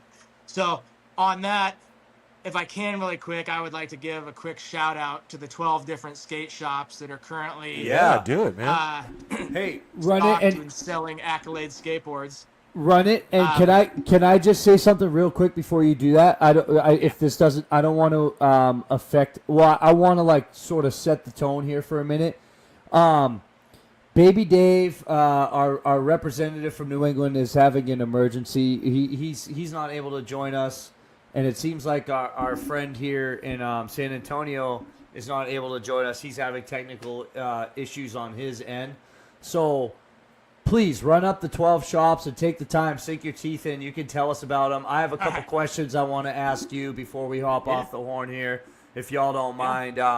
Let's just relax and enjoy each other's company because we were trying to juggle all this stuff with different callers and stuff and time zones, and we're just going to roll with what we got and be grateful to chat with you. So Yeah, the idea, Austin, was to have a caller from here in San Antonio and talk about the events here for Go Skateboarding Day. And Which were rad. Yeah, which were rad. Yeah. No, I'm not. And then we had somebody lined up in New England area, and unfortunately, those two folks we can't make it. So we'll go through. We'll do a little quick anyway. slide show. We'll show some shit. We'll have Will play us some clips, and we can talk shit. Maybe Austin. Is there any way Austin would he be able to see those? Will, or am I out of my mind? You just have to pull it up on his phone. All right, whatever. Well, anyways, tell us about the 12 shops that you're involved with, please, good sir. Yeah. So for I'm just gonna go down the list here. Hooley Board Shop up in Ferndale. That's that new Unity, one. That's the new one. Unity Board Shop out in Port Orchard. Hell yeah. Unknown Board Shop up in Bellingham. Sick. Hidden Wave Board Shop in Burlington. Gravity Sports in Renton. Yes. Mike. Yeah, dude, Mike's amazing. Mike fucking Dude, rules, so- dude. Oh my back, dude. Oh my back. Fucking sickest crew, dude. I fucking love those dudes. Every time I go in to drop off boards, like Mike and I will just shoot the shit for like 2 hours, and then it's like past closing time. Yeah. And I'm like, oh fuck, I should probably let you out of here, because it's like Yeah. he's like one of those dudes that like you can just talk to for hours and hours and hours about skateboarding, and it's just it's super rad. rad. I mean, like to be honest, like most of these shop owners are like that too, you know. But Yeah. So there's also a Grit City Grindhouse in Tacoma, 35th Ave and Federal Way, Hell yeah. Pops in Everett, Yep. Noping in Olympia, Yep. Vashon Board Shop over on Vashon Island, Okay, sick. Trinity in Anacortes, Okay. and G's Skate Shop on Whidbey Island. So Garrett is basically where his shop was. The building got sold, so he had to like move out of where he was in Oak Harbor. But I just chatted with him the other day, and he's soon going to be reopening on another part of the island. So the scene's really popping off, dude. You mentioned some spots that like I was like, oh damn. What were some of the last couple ones that you said? You mentioned the Vashon Board Shop and on Vashon Island. Yeah. So they're kind of I think. Is that with the ramp? Is that with the mini ramp? With the mini vert ramp or whatever? Is it that place? Like the indoor park? It's not No. It's not connected, but Okay. yeah, but yes, it has like a covered like indoor park, and then they have like a new like outdoor concrete park there too. Yeah, that new it's like a new really good bowl, right? Yeah. Super yeah. fast, fun, scary bowl. Yeah, Corey Kennedy has had like a bunch of footage there. Yeah. He's not Okay. living there anymore. I heard, someone just told me that he moved to Vermont, I guess. Oh, sick. Good on him, Yeah. dude. Vermont is the fucking truth. Dude, well, you know, I always used to feel like Vermont was like Washington Jr. Like when I was like, I lived in Burlington for years, and then when I went to Seattle, I mean, granted, a bunch of people that I can see that. I Like- never stepped foot in Vermont, but it makes sense. Well, dude, it's like a little hippie town, right? And there's like a lake on the like Golden Gardens is just like fucking West Beach or whatever they call it. It's like there's a lot of similarities. I used to trip out on how like Seattle was very much Burlington, but just jacked up, like very similar vibes. Now Seattle has more kind of in the underbelly because it's a metropolitan city, you know. But it has a very Burlington vibe to it. Sorry, I don't mean to cut you off. Vashon Island, and then But you mentioned another little town that was squiggling in there. Trinity Skate Shop up in Anacortes. Anacortes. Okay, and do they have a park now as well? Dude, so they have, it just opened last year, but they have a really, really good like new grind line park there. Damn. It's huge. It's really, really good. Yeah. dude, do you know anything about the There's talk. It's like a Lord of the Rings movie, dude. I hear fucking whispers in the winds of a 20-year Ballard Bowl party. Oh, I haven't heard about that. You know, But Paul, I wouldn't be surprised. you know Paul Pingree? He used to skate Ballard Bowl a lot. He just texted me out of the blue, and he was like, "You coming to the 20-year Ballard Bowl anniversary?" I saw it on Instagram. And I think Kevin's involved with it. Yeah. So Okay.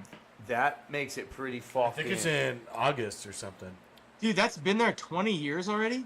And that's That's the second one, the right? new version, right? Yeah. Yeah. Because the other one was like butted up behind that, like, I think it was like a QFC grocery store. And they had all the wood ramps from the Sound and the Fury contest. Like the Legend. old one. Legendary. Yeah, I mean, I was before my time in Seattle, but that's what I heard. Yeah. I think you're right. But yeah, Yeah, I guess that makes sense. Yeah, that's like 20. yeah, that would make sense, huh? 20 years. Ah. Yeah. 20 years of NAR. See if I can get out there for that. Yeah, I thought about it. I don't know. It's so tricky for me in the restaurant biz with the different schedule every week to kind of solidify those plans. And it's kind of feast or famine, you know. But I think August, depending on when it is. The other thing is my dear friends from the Seattle area, the Land of Wolves, hardcore crew. They're playing a show in Las Vegas, Nevada in August, early August. And I've never been there before, so I was thinking about maybe like catching a flight. Like I think you can get a pretty cheap. You can go to Las Vegas for like $200, you know? It's like That's pretty sick. cheap. From here? I don't know. I'm sure you can. Yeah. Yeah, military people got to blow off some steam. So I think they make the fucking flights real cheap. Austin, how do you feel about the apparatus that is go to the skateboard shop day, not go to the skateboard park or spot day, not June 21st day, but February 12th day, go to the skateboard park day, skateboard shop day? How do you feel So- about that? I think initially when it started, and I've learned a lot about this, and I'm trying not to like completely blow it out, but from the way it started is it was a day, you know, during the winter time where shops were dead slow. It's like, hey, go to the skate shop, spend some money, support your local. Buy some socks. That I'm like 100% down with. Like, cool, like, that's awesome. But the brands that are pushing this, if that's what they want to do, then in my personal opinion, and supposedly this is the way that it used to be, is that they would send shops some product, or at the very least, What do you mean by that? Give them- Explain to the people what you mean by that. Send some shops some product, like Specific product for that day, right? You're right. Because so here's the fact of the matter. The brands that are putting out the product, from what I have learned, is it's specialty product that has less margins than the average stuff that they sell. Meaning the skate shops are, let's say they do like, for example, it's a special Jeff Grosso board. You can buy basically the exact same deck with a normal graphic on it, the shops can, for a certain price.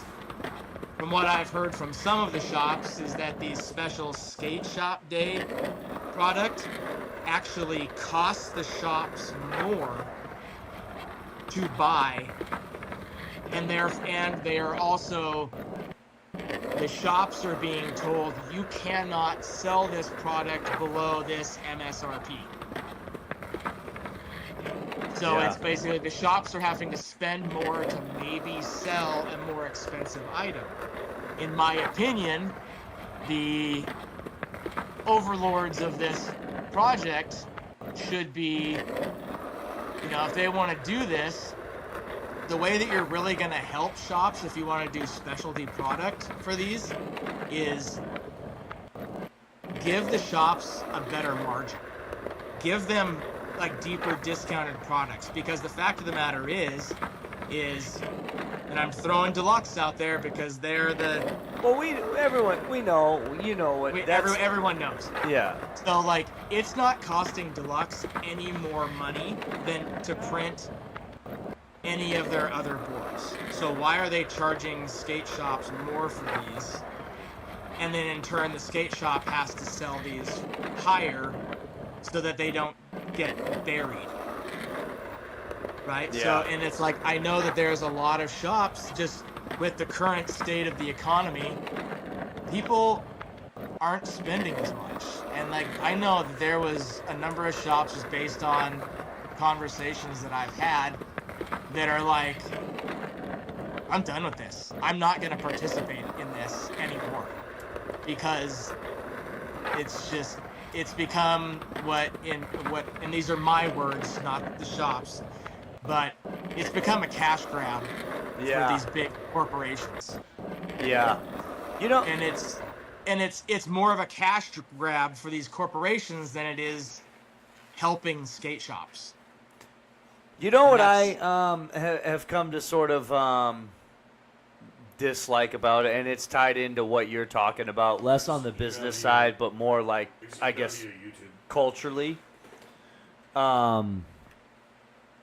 It's like the Go Skate Shop Day, like you're saying, as it began, to go to your shop, support your local. It's fucking rad. No, I've seen Um, YouTube clip too. But Maybe it's just too good. like, So you're going to your shop to support your local, and that's cool. It's everybody wins. It becomes this apparatus like what you're talking about. But I don't like how, like, how do I say this? I don't like how smaller shops that aren't like the cool guy, big account, the big fish, like, I don't need to mention any names, but every city has this version of the shop that particular apparatus tends to deal with. And I think conceptually support the skate shop days should be about, you should support all the shops or any and all shops, I should say. So, perfect example, like, we love Gravity Sports. That's like the oldest shop in Washington, It's like, I don't reckon that they're probably not in on the Go Skate Day or the Go to your shop thing day. Yeah.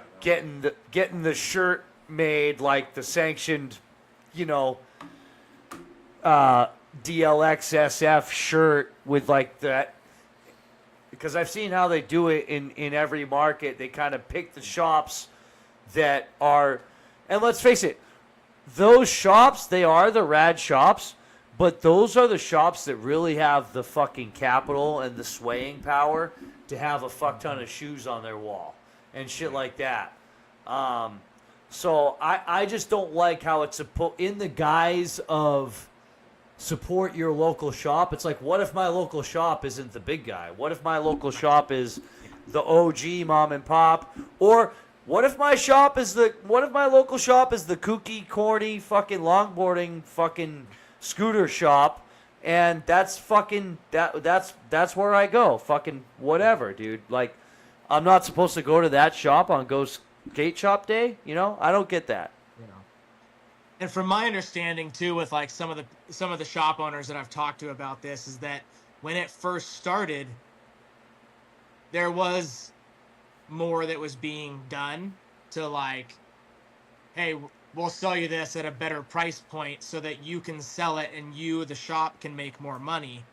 But it's like complete opposite now. And a lot of shops are still sitting on specially made products that they have minimums for. So it's not just like the skate shops say, oh, they do want to do like a special Mark Johnson America shoe, right? Well, you can't or a special Gons Beamer. Well, it's like, like a lot of the stuff that they do, which one of the shops told me like what the minimum was for like just the standard like that year's like skate shop day popsicle deck, like what they were charging and what the minimums were, and I was shocked, dude. I couldn't believe it. And because there is literally like some shops that I've been in that still have 2024 skate shop day printed up boards sitting on their shelves, that they still haven't been able to move through. And so it's just like, it's unfortunate, and it's like, so I mean, what I did this last Go Skate Day, I put it out there. I just said, hey, not Go Skate Day, sorry, Skate Shop Day. I put it out there. I said, hey, anybody goes to any of these shops that carry my boards and they buy a board, and they buy an Accolade board, send me your proof of purchase and I'll enter you into a raffle or into a drawing for a free board. Did it have to be on that day? What I did is I just said over the weekend, because I think it was like when I first posted it, it was like a Tuesday or Wednesday. I said anytime between now and it was like the day after. So I went through like that Sunday. I just said, hey, like That's now cool. until Fuck Sunday, and I didn't have a lot of entries, but it was cool to see that like people like participated in that, right? And it's like, and I made good on my promise, and I gave somebody another deck, and they were super stoked. And I met up in person with them. They're like, wow, I can't believe you're actually doing this, and it's like, so at the end of the day, like, I don't have a big promo budget. Like, where that board came from? Out of my own pocket. You know what I mean? Like, I don't have banks giving, I don't have, Look, employees. I just want to say something too. Like, man, you named those 12 shops, okay? Like, let me just set the record straight. If these people watching, if you guys don't know the geography, you live in Maple Valley, correct? Okay, so you're talking about going. I mean, dude, you're talking about if you're like you're the sales, you're the person. I would imagine you're doing the driving, the schmoozing, the talking, the FaceTime, and I'm talking about actual face-to-face, person-to-person. When I say FaceTime, I'm not talking about Apple products. I'm saying old school, like, you're doing all this legwork, and you're beating the feet as a salesperson, basically. And for people that don't know the geography of the Puget Sound area and the traffic this is not an easy thing to do, to be in touch with 12 shops in that area and keep them like fed with your fucking brand. You know, just want to say respect for that alone. I couldn't even imagine Maple Valley to Tacoma. That's Dude, honestly, Maple Valley of all of the cities, like Gravity to me is the closest. The second closest is actually Tacoma. So yeah, but I'm talking traffic-wise, though. I assume going north for you is not as bad as going south. Well, just dude, to Depending go on to the time of Bellingham, day. Bellingham, Sure. you got to go through Seattle. Fuck, that's Not for like Maple Valley, you don't. no. yeah, I the mean, touch- I left work at 3:30 on Friday, and drove up to my in-laws in Bellingham on Friday after work, and it took me. Do you work in Seattle? I work in Tukwila. Oh, Tukwila. Oh my God, I used to work in Tukwila. Yeah. So like basically, I was just going straight up I-5. Oh my God. And so that's what I thought. It took me just shy of 3 hours to get up there. Yeah. Yeah. Anyway, back to I got another question about Accolade real quick.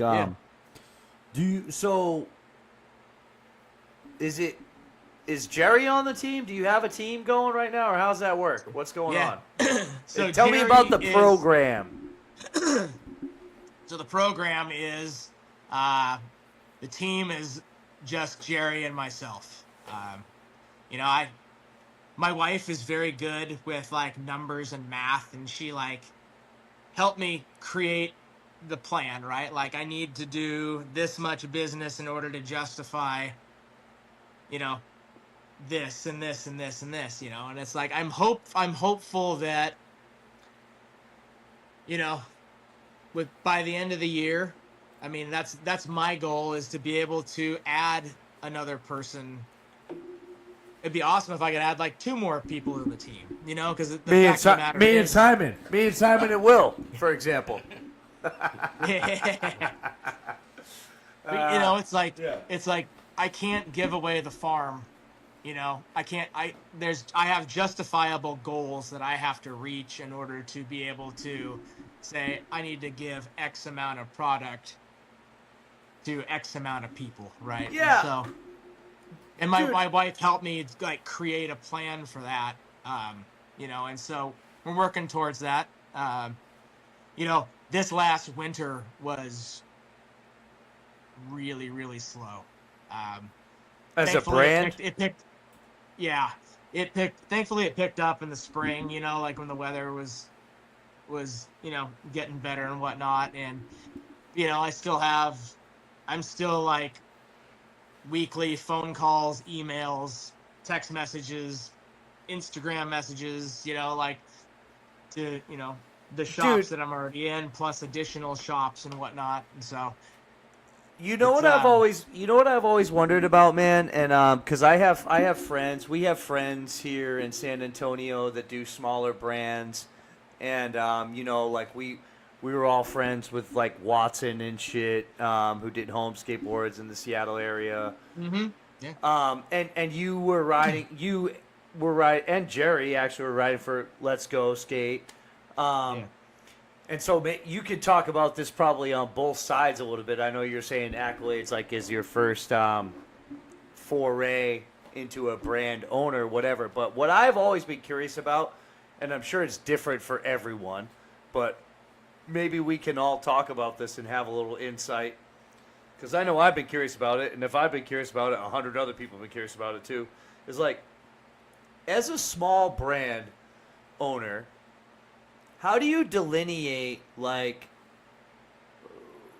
who and what and how many and, like, what a package could be for a rider? Like, you're not deluxe. You don't have the backing of a factory and a warehouse. You're just one dude in a house with your boards, you know what I mean? Like, I don't know what all the numbers and orders are like, but, like, what is it like for a small brand to supply their riders, like, with, like, if someone starts a company and they start sponsoring people and they go, hey, I want you to ride for my company, especially if it's a pro model situation, right? Like, you had a pro model out.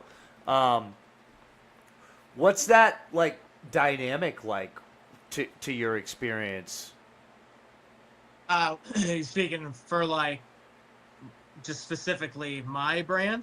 Just any insight. I know it's going to be different for every brand, but what was like? Okay, so like the homie, what was the dude's name from Bellingham who was doing Let's Go Skate Club? Anthony. So like how many and how often would like what would you get a box from him? What would be in it? What's that? What was that dynamic like? What's that? I'm just curious for these smaller kind of like shoebox brands how they pull it off. Like actually sponsoring people. Yeah. You know what I'm saying? When boards are barely getting bought out of shops, it's like how can you sponsor fucking riders and giving them what they need to skate as well. Yeah. So the difference is like with LGSC, like he was like putting in board orders that were like smaller board orders, kind of like made to order kind of scenario. And so Luke, Jerry, and I all lived relatively close and skated a lot together. So he would like the first of the month, you know, basically we just tell him what deck we wanted, and like he would order them and he'd ship them all to me, and then I would meet up with them and give them their boards or whatever. I'm doing things so how many boards a piece are we talking? One a month? Just one a month, yeah. One a month for like 5 guys though. Yeah, like towards the end it was like just 4 of us. It was Jerry, Luke, myself, and Anthony. You know, so he would like have his own boards like shipped to him or whatever, but that was like with the way I'm doing it is so each board release is I do them in volumes. So each volume has 3 new graphics and a quantity of 25 for each graphic. So each release is, you know, limited to 75 decks, 25 of each graphic. So by doing so, it keeps it limited so that I'm not like sitting on old stock. You know, and it's like, oh, if you want this one, you got to snatch it up now or it's gone. Yeah. And so I feel like that has helped, you know, like with some of the sales and stuff, like, you know, it's so that I'm not, you know, just sitting on hundreds of boards at a time, you know, and so we released volume 5 in April on our 2-year anniversary. And so with that, as far as the team goes, so basically it's one board a month. So I do it like quarterly. So like January 1st, you know, April 1st, July 1st, December 1st. It's only the 2 of us on the team. So what I do is I'll give at those dates, I go, hey, Jerry, here's more boards. So I give him like 3 boards. And I give myself 3 boards. You know, at first I was like, after I made my initial purchase, I was actually charging myself for the boards that I was writing, my cost plus 25%. So that so I wasn't even giving myself free boards. Because you're all about the company. Yeah. Yeah, because you're trying to build the business or whatever.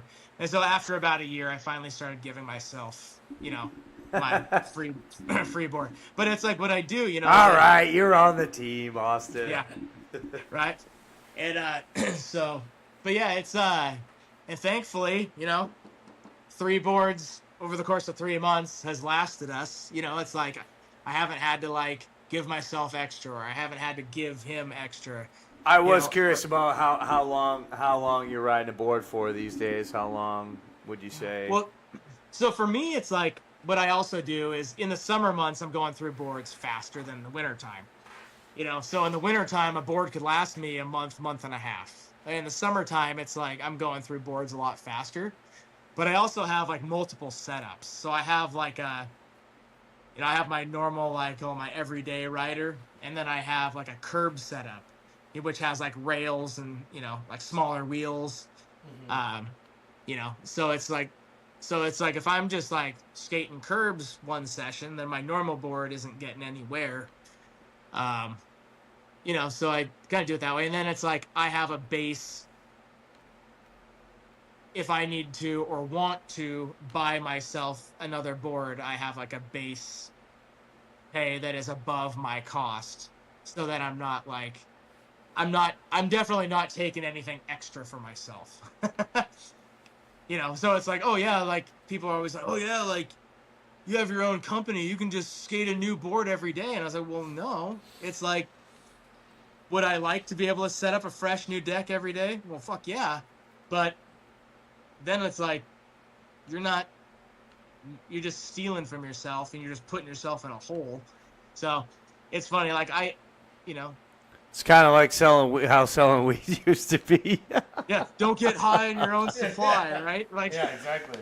Well, you'd buy, you'd get an ounce fronted to you from your buddy, and then you'd get like an eighth for free, right? You would smoke for free, but sometimes maybe not everyone would like buy enough weed, and you're like still smoking, so then you quickly enough. Yes, exactly. So now you're dipping into what you're supposed to sell. Yeah, of course. And the days are rolling by, and it's like, I don't think I would be I'm not even good at selling t-shirts because I'm like, I don't know. It's just tough, man. It's tough to ask. Apparel is hard. I will say this, apparel is much harder than selling skateboards. Really? That's wild. Oh my God, dude. I mean, just like the cost, I feel like for apparel is like the upfront cost, and like a lot of print shops have super high minimums. So how do you? I'm sorry. Go ahead. I was just gonna say it's like the apparel piece to me is very difficult. I feel like I'd have a hard time deciding on what shapes to run, and like boards. I don't know. Yeah, I mean, so like for me, I don't do different shapes. I do so the factory that I use, they have essentially like kind of like their stock shapes, which we discovered like while I was riding for LGSC about, I don't know, after about the first year, we actually ended up switching wood factories.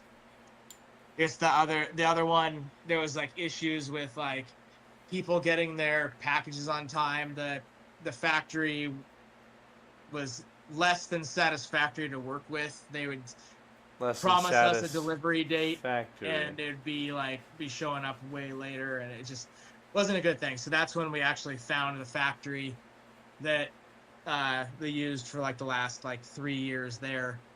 And then because I was familiar with their product and the people that were riding it were really liking it, I actually decided to go with the same factory. And so, yeah, so like if you had any LGSC boards towards the end, I actually am using the same factory that they were using. Are you still? Do you still keep in contact with Anthony? Is he still skating? Oh yeah. Are you guys still? Yeah. Are you guys still homies? Does he? Yeah, yeah. Does he ride Accolade? Is it full circle? Oh yeah. So I sent him a box last year. That's I was sick. like, it felt cool, you know, like because he was like sending me boards, and it was like I'll felt bet. cool, like being in a spot to like send him some boards, you know. Yeah. So, well, one it was thing. rad. And like him and I chat pretty often, like more often than not, it's like through Instagram. But yeah, we definitely stay in touch. So. Yeah. One thing I think is neat about what you got going on with the limited releases, what you're saying, which I think a lot of people do, all different kinds of sort of sizes of brands. It's like when you come to that crossroads where it's like only a certain graphic is only available for a certain time, you're kind of at a crossroads as a consumer, as a skateboarder. It's like, do you put it on the wall, or do you ride it, or do you get one for both? So I think that works to your advantage as a limited release, smaller brand, you know? Yeah, and then, you know, that was honestly, like, kind of part of the goal. You know, it's like, you know, one, it's like I don't want to, like, sit on a bunch of product, but I also, like, for the shops, I don't want them sitting on, you know, the same, or trying to sell the same graphics. Because, like, for me, like, being so small, for me to, like, just order a bunch of, you know, a couple graphics and then sitting at, sure, like, I could increase my margin and make more money as a company if I did that. But it's like, looking at the long run, realistically, I'm gonna sell fewer boards if all the shops are still just sitting on the same graphics for so long, you know. So I honestly I did that kind of by design, you know, is to kind of keep things cyclical and not just getting like stale, I guess, right? Like, it's, you know, I don't know. I feel like it has kind of, the approach that I took kind of has helped, you know. I mean, obviously, it's like things could be moving along faster, but, you know, it's, you know, doing what I can, and I'm actually have like I'm really excited about, I have an artist from another skateboard company that did a graphic for me that will be in the next release, and I'm like, cool, super stoked on it. Yeah. So. Hell yeah. Yeah. Oh yeah. You know what I'm excited about, dude? Can I talk about it? You can indulge, yeah. Do you know what I'm gonna say? No. What do What do me and Austin Fisher have in common, dude? Right now. Oh, I know what you're gonna say. You know what I'm talking about? Yeah, yeah. I'm real excited. No, I don't know. Fucking the ideas video, dude. Yeah. Did you know that's what I was gonna say? Well, I had a hunch. So, I'm pretty stoked. Like, I'm not talking shit, but I'm getting older, and I'm pretty excited to try to have like another part, and you don't know if it could be the last part. And I think it'll be sick because actually, you know who else is going to be in the video? I don't know if I'm supposed to say all this, but I think Dave is going to have some shit in there too, who couldn't be with us this evening. But yeah, I'm super excited about that. And you've been a supporter and a fan and an ally of ideas since you found out about them and shit. Hell so. Yeah. And it'll be super cool, dude. I think it'll be a good video. If all these people that we're talking about actually have parts and stuff, it'll be a nice, robust, wild and crazy, like sporadic in a good way kind of a video. I think, you know. Hell yeah, and dude! I'm so stoked for it, and I'm like excited to see like what it kind of comes into. I was like truly honored, like when Mike hit me up and asked me if like, hey, like, we're doing a video, like, you wanna be a part of it? And I was like, hell yeah. That's so rad. Yeah, I got no business being in there with people like you and Dave, honestly, but I'm trying to just go for it because it's cool. Because I'm like, I'm not making a video, like, so you know what I mean? Like, you've made some, I don't know, it's like, it's fun to go out and film and just be able to send some stuff and not worry about making a video, scheduling a premiere, doing all this extra stuff. You're kind of just like, wow, I'm going to skate and film some stuff and do the best I can. And it's exciting. Yeah. No, I'm really like truly honored. And like, I love, dude, Mike's awesome. And it's like, I really stoked on all the like ideas, apparel and whatnot. And so like, you know, I told him, I was like, when he hit me up, I was like, dude, hell yes. Cause like I have like a bunch of footage, like, or I'm already like wearing the gear in it, you know? And it's like, I told him, I was like, I was like, I already got like a bunch of footage logged for you. And I was like, I'm gonna go out and get more. And so actually just earlier this week, I like dropped a bunch of stuff to Pat for it, and so and I got a bunch more, hopefully a bunch more to contribute. So Who's your filmer? Who films your shit?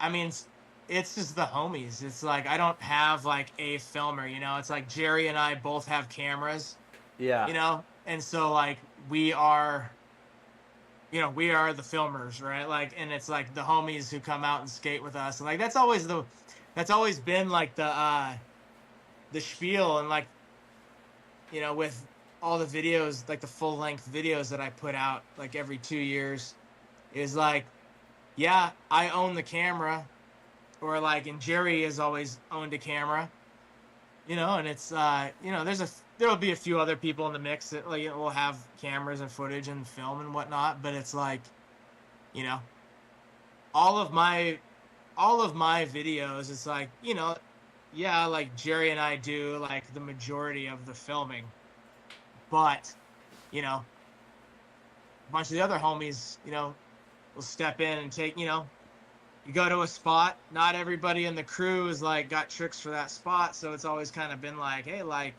I'm not going to skate, let me film, and, you know, so, yeah, so it'll be, but yeah, it's like, so, yeah, it's just kind of like a mix of you know, quote unquote filmers. Yeah, no, I was being half sarcastic. I just think it's funny. I say it like that because it's funny, because it's like usually the person that's putting the videos together is like, especially them, it's like, please film this, somebody, you know what I mean? It's like you don't always have, you're just like, you're kind of your skating tends to be the last thing that you cover as someone that's making a video, or it just tends to work out that way. So back to the ideas video thing, I just think it's fun that Hell yeah. and I'm actually hopefully going to get to spend some time with Mike here pretty soon in like 2 weeks. So maybe I'll try to get some shit while I'm actually in the motherland, New England, you know. Hell yeah. But you know what I'm stoked on? I'm stoked on being in a video project with you. No, that's what I'm saying. I think it's exciting. Yeah. It's like I mean, I tell Simon about it. I'm like, man, I think it's such a good roster, and I'm honored to be even considered, you know, at my age with my limited bag of tricks and stuff like that. But I mean, dude, I'm not gonna do any skate park shit. I'm actually gonna be, I'm going for it. You know what I mean? Street Johnny Fun Bags. Yeah, that's right. That's right. Mountain the streets. Ditches and DIYs and shit like that, perhaps. Hell but, yeah. you know, no skate parks. That's awesome. Yeah, I mean, I haven't heard it. I know, like, Pat was just saying, like, because I just sent him a bunch of footage, and I was like, hey, like, feel free to use whatever you want. And he's like, all right, cool. He's like, yeah, well, I'm going to get with Mike and see. We'll look over all the footage and see what they want to use and whatnot. And I was like, cool. I mean, like hopefully you're stoked on it and want to use, you know, a good amount of it. Oh, if you think it sucks, let me know and I'll get you some more. Okay. I know we've been chatting for a while, you know, but let me ask you this. Hey, how do you delegate what to do with your footage? Like, you got your accolades shit, you got your ideas shit, you got this, you got that.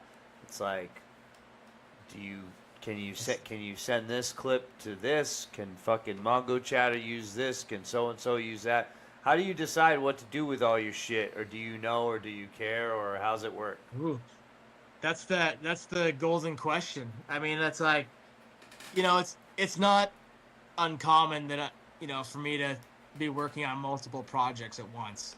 Right. So like, we are actually we are filming.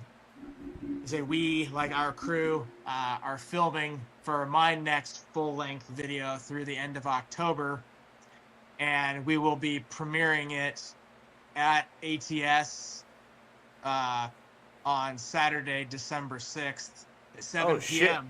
Oh, So shit. there you go. Oh, shit. Shout out ATS. So- This is the worldwide announcement, y'all. December 6th, right? Shout out ATS. Shout out Marshall. Shout out Redhead Right. Steve. Fuck. ATS posse. I love that. Go ahead. Yeah. Sorry. So like I'm excited. we've just been filming, and it's like, you know, like so I have been kind of stashing away footage for that and footage for, you know, ever since Mike hit me up, I've been like okay, cool, like, and like Mike kind of, I don't know if you want to say like a request or whatever, but he kind of like said like, hey, like, you know, in regards to like some of like my skating, like how he requested kind of like certain types of skating. So Can you say what he requested, or is this maybe you should mean, hold like- that? I want to know though. This is juicy. No, dude, we can't. Oh, no, I have mean, the like- bag. no, Alright. no, like it was flattering to me. Like, yeah, like he Sure. honestly, he I mean, I'll say it because like it's not like it's a secret or anything, but I mean, or anything that I was asked to hold under wraps. But you know, he like, I honestly like you know, when he hit me up about it, I was like, dude, like honestly, I'm flattered. Like, you know, it's like I love what you're doing. You know, and he's like, you know, he repaid it with another compliment. He's like, no, he's like I really like your skateboarding, and he's like, I'd love to have like some of like kind of the more creative, you know, kind of quirky stuff. And I was like, hold my beer. Because as I know, like, I just kidding, I didn't actually say that, but I was like, you know, it's as I get older, you know, it's like I'm trying to be more creative with my skateboarding, and I'm trying to, because I'm not like jumping down big stuff anymore, you know. So it's just like I'm trying to just have more fun with it, and I hope that it shows, you know, that it's like I'm just trying to like oh, like I've done this trick before and I've done this trick before, let's link them together, you know, like. Yeah. So it's like, it's like a lot of the clips may be kind of like, yeah, I don't know. I know some people may not necessarily like it, but Oh, fuck that. Yeah. What Yeah, are you right, talking like- about? yeah, that's what I'm saying. Like, fuck the rules. Like, there's no rules to this shit. Like, if you don't like fucking ledge to Manny combos, or if you don't like curb tricks, you know. I Good for have you. I have shit that I like don't care for, but that doesn't make it not valid. You know what I Right. mean? And Yeah, I've always been a fan of all your stuff. I've always thought it was super good. And I'll be totally honest and real with you. I'm not prone to liking manual skating, but I like your shit a lot. I think it's I think it's done well and linked up well. There's a way to do it, man. There's a way to do it that's like it's still like it's tasteful, and it has a rawness to it that's like, you know, I don't know, whatever. I don't have any fucking hatred towards any certain style of skating. I'm fucking 45 years old, and someone, God knows, I'm not gonna throw fucking rocks in my little glass house, but like, I don't know. I'm not one to like fan out on that particular style of skating, as just that's not what I particularly try to skate or even watch.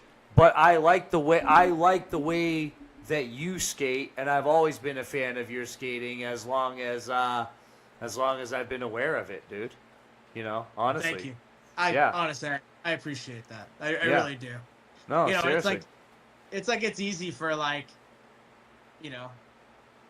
It's like I remember, we're always like, on meeting our up with own you- worst critics. Dude, I remember meeting up with you and like being like intimidated. Like, I don't know what we're doing if we're like trying to film something or shit. I'm like, this dude's fucking like legit. I'm like, I just remember, not like in like a super dorky way, but I kind of remember at times around certain people just wanting to skate good. I'll put it that way. You know. Well, I mean, yeah, it's like, you know, you've definitely had tricks in like a couple of my videos. and I was always stoked on that. And you know, I definitely like miss skating with you, dude. Cause like I always, anytime we linked up, even if it was like just a skate park or like the ATS old man nights, like it was always a lot of fun. So, and I was always stoked to see you and those seeing old the man stuff that nights you're were doing. vital. Those old man nights were vital. They called them Adult Swim, Yeah. dude.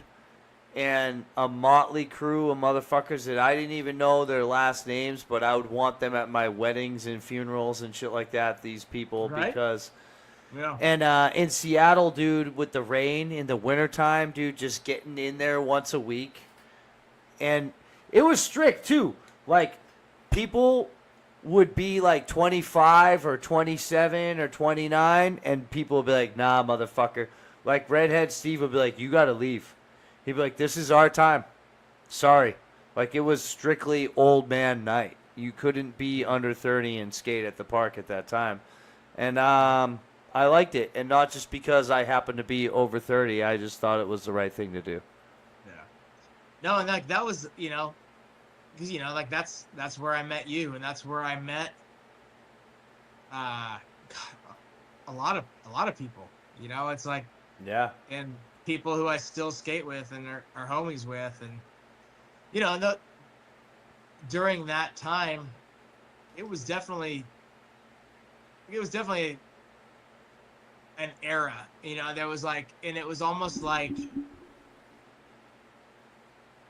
you think about it like this way, like when you were younger, before we had cell phones and social media, and it was like you'd see a homie at the skate park, or maybe you were skating with him in the streets the day before, and you'd be like, hey, what are you doing tomorrow? Or maybe this was like a Saturday, and you're like, hey, what are you doing Tuesday? Okay, cool. Let's meet here. And it kind of like, what those nights at ATS for like the Adult Swim, what I felt in that era and that time was kind of like, it's in the middle of winter, right? It's piss and rain. You're like, sometimes you didn't even have to make the plans, right? You just show up, and some of the homies were gonna be there. Yeah. So those nights brought me back to the early days of skating, where it was just like about fun. It was like you didn't even necessarily need to make the plans. You just knew homies would be there. Yeah. And it's like, and honestly, I can't thank Marshall. And I'll give a major shout out to like Dan Eiler too, because like he was like a big part of doing those, and it was just really cool, like just seeing, a lot of guys our same age. Yeah. It's like the old, it's no secret that the older we get, that the more are kind of dropping out and not skating, or maybe not skating as much. But it's always cool to like have something like that to bring us But together, dude, I forget what I was listening to. It was a recent podcast. It might have been a 9 Club or something, but it was yeah, I think it was. Who's the dude who was on a podcast recently? And he does like skate park at Tampa, but he lives in Louisville and has the Sprack indoor park. Paul Zitzer. Yeah, Zitzer was saying how more people nowadays that come to his park are like 45 versus 15. Right. I don't think skating's as cool as it was with young people as it was like 10 years ago. Like, I think I'm not trying to be I'm not dooming and glooming, but I think it is on a decline in popularity right now. Like, I don't think it's his lifestyle. To a 15-year-old skateboarding Right. to our generation, and skateboarding wasn't just something you did, it's something you lived, it was your lifestyle. That's gone, I think, to a 15-year-old. yeah. So it's You're right. give or take if they go skating that day. kendama, they do hacky sack, Yeah. they do I whatever. think. I don't know. I'm not 15. Yeah. Yeah, no, I definitely see what Simon's saying. Like, I definitely, it it kind of feels like that way. like, uh, like I don't know. It's different. Like, it's shifting, and it's like I was having this conversation with somebody lately where it's like, not to sound like a get off my lawn old man, but Sure, yeah. it's I feel like our generation of skateboarding, like, respected, and not to say that there isn't a respect, but it was like we were always like respected the elders and the history, and we were, speaking for myself, like, I'm a huge skate nerd, and I'm like huge into like the history of skateboarding, and I love like everything about it, and I feel like, me personally, I've always kind of been that way, and I've always been about like the aspects of it outside of skateboarding, like the music and the culture, and and it's interesting to me nowadays because I feel like a lot of the younger crowd that are skating have no idea about. Yeah. And it's like, and a lot of them that kind of don't really, maybe more or less, like, really, like, don't really care to know. Don't care or don't want to, yeah. But Which is there's, ironic because now more than ever there's access to all that information. Nowadays you could fucking ask Siri, what's Neil Blender's favorite color? You know what I mean? Like, nowadays you could know everything about skateboarding as a young person interested in it. Dude, Yeah. when I was a kid, I would kill for a long form 3-hour once a week podcast that told you everything you want to know about skateboarding, or these little documentaries, or just like, dude, the shit that's out there. You go on YouTube. I watch documentaries about fucking the skate scene in Edmonton, Canada. Over from the 1970s till now. It's like there's so much shit available now that was like, we used to just fiend for anything that was behind the scenes, or a video came out once a year and that was all you got. 401 opened the door of like more information about skating, and then Instagram came along, and now it's just like, dude, I love it. Like, it's too much. Sometimes it's like skate porn. It's like there's too much to watch. Like, I'm like, this old ledge or the 9 Club or like love letters, or like there's so much shit that's like so good. But dude, as a young man, as a young person, when I was really at my peak and prime, well, I guess I'm at my peak and prime now, and you should always be at your peak and prime. But like, I just would have loved to have all of this shit at a certain like enthusiasm of. I'm obviously still enthusiastic about skating, but when you really have the time to watch and consume and be influenced by those videos, now, like, imagine being 18 and watching the Lee Ralph story. Like, that would blow my fucking mind, dude. Like, personally, I would think, but maybe now you want to listen to trap music and do tray flips. I don't know, like, what it is anymore.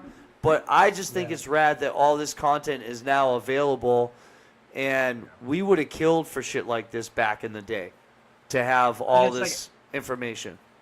Yeah. And so it's like there's definitely like some of the younger dudes like coming up now that get excited about like not just about what they're doing and what's in front of them, but it's like they actually enjoy learning about it, and it's like, and they actually have conversations that go into the past. Like, it's like, I'll just shout him out right now. There's a younger dude who's coming up. His name's Zayden Johnson, and it's like he's hit me up a few times just like about just like skate. I met up with him he actually bought a board off me literally last night. and he is just a good, solid individual who respects the past. And I feel like, and I'm shouting him out right now because I've had like so many just like interactions and conversations with him, and like and like he is, he has himself done a lot of skate research, and he's like hit me up about like, oh yeah, like this spot, like, hey, I'm doing this. Like he recently did a project, about like old skate spots, and he did the research himself to find out like who did tricks at these spots, and it's like, so they're not all gone, but there's individuals like him that definitely are super into it and learning about the past of his skate scene. And so it's like, the conversations with people like him that I have now, it's just cool to see that it's like, there's a lot of individuals that still care, that want to know about the past, and they want to, continue to, not just for themselves, but for those around them, and so it's cool. It's cool to see. And it's like, like I said before, there's no rules to this. If you're just about what you're doing now, and so be it. I kind of like it. I kind of respect it in a way, like sort of just like, especially if you're super good and you don't give a fuck about the history of skating and you're just crazy good. You're like some weirdo savant. You're like, yeah, I can do this thing that I just like don't know anything about. You're like, I just think that's fun. It's like ironic. It's like, it's like a savant level thing. You know what blew my mind one time? You guys know Jaden Ovenall? Yeah. Mm-hmm. Ballard Bowl. I was just looking for a clip to send to Will to fucking cue it up as we're talking about him. But I was doing shit for Skidmark, and I was talking to him. We had this thing that we were doing. It was called Trick Spit, and it was like it was kind of like, I don't know. It was like doing a trick and talking. Oh. Keep talking. I gotta go. Oh, you good? Okay. I was making sure you weren't getting burglarized or some bullshit, No, I'm good. All right. Well, yeah. Anyways, Jaden, I forget now what the trick is. To be honest with you, I need to go back and watch it. But he told me, and he's much younger than me. He was like, "Oh yeah, fucking." Well, this first came around at Joe Lopes' ramp, and like he knew the whole history of this particular trick down to like the session, pretty much, where it was like invented or whatever. And I just remember being very impressed by that. When was this? This was actually, I was probably at the Ballard Bowl or something. Like, when? Did you say when? Yeah, when? We'll say 2018, 2017. Oh, okay. It was when I was doing a bunch of shit with Skidmark. Like, I think I remember that, yeah. I was kind of trying to help them, I don't know, revamp or save or hang on to whatever they were doing online. And one of the things I was trying to do was this trick spit thing where you interviewed someone about a trick and kind of got into the history of it, and it was, trick spit, talking. You're spitting about tricks. What did he do? Hang on. It's in here somewhere, dude. I got it. I'll tell you.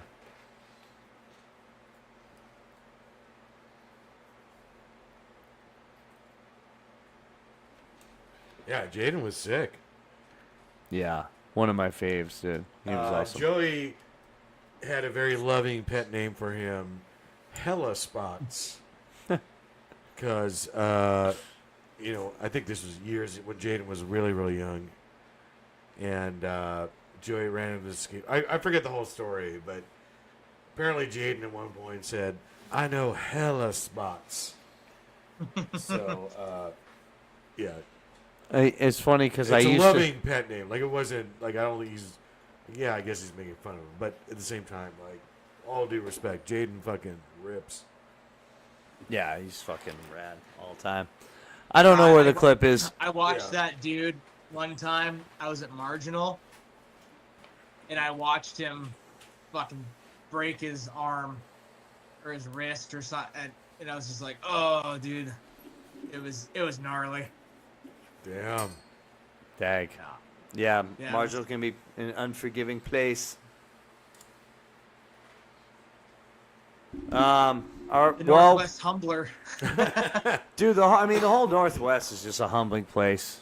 It really is. I remember going there and just kind of like shutting down. I used to always say, like going to Ballard Bowl, you know, because I lived right around the corner, so I would go there. And I would like come back to the apartment with my tail between the legs, you know, and my girlfriend was like, "What's wrong?" And I'd be like, I love telling this one because these people became like two of my best friends, but I'd be like, Long Hair and Blue Helmet were there. And, you know, because basically, dude, I had, like, this is the way it felt at the time. It felt like I had, it's not exactly true, but poetically it's pretty true. Long Hair is Joey and Blue Helmet is Kevin. And so it felt like compared to them, it'd be like I was kind of like dropping in on this like 775 Walmart board with like tight trucks and doing one axle stall and like Bambi's first, like the, you know, like can't walk on the wobbly knees as like a little fawn and shit.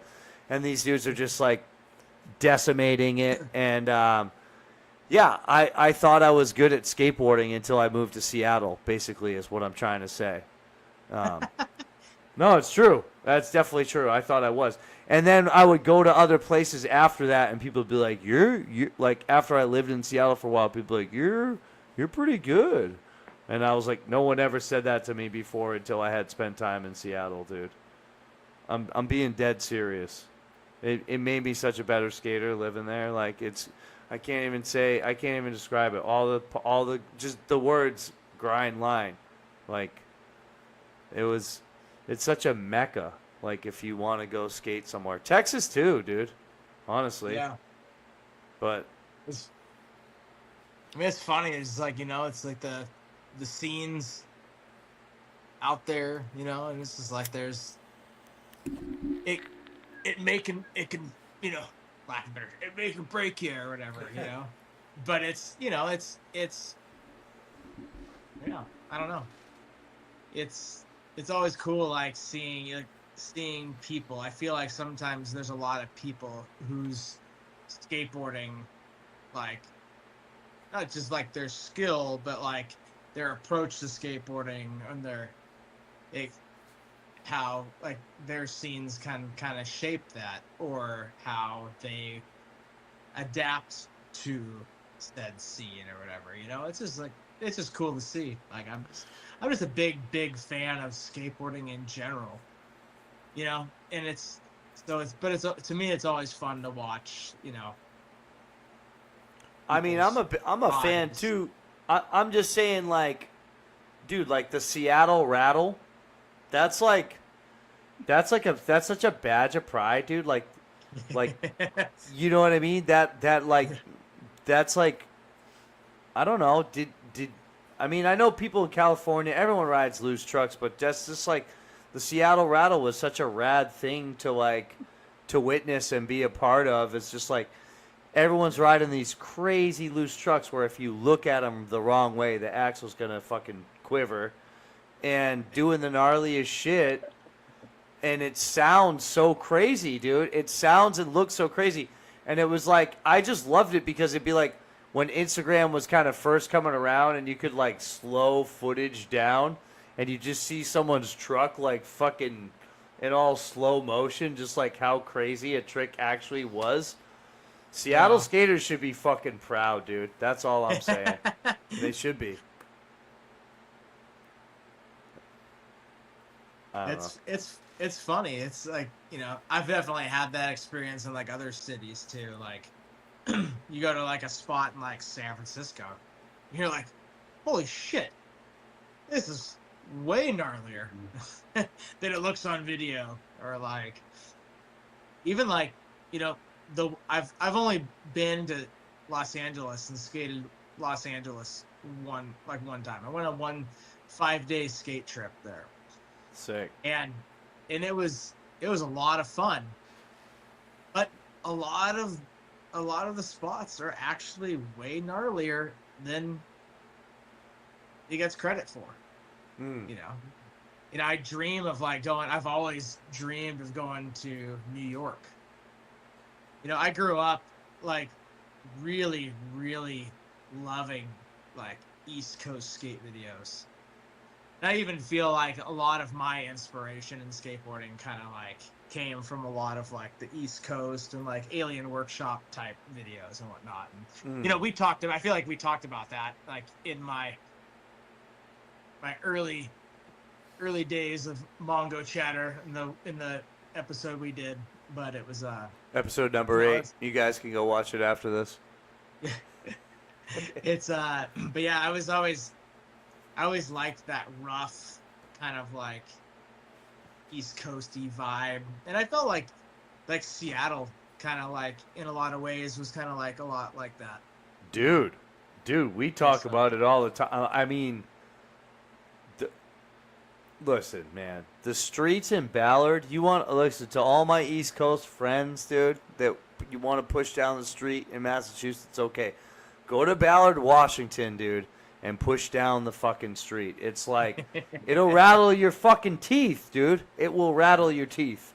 I remember living in Santa Cruz, California, and going back to Seattle for a visit and getting off the plane and just being like, even like before, like I was in town for like a day, but when I actually got to Ballard specifically, I was just like, oh my God, this is probably the grisliest fucking shit.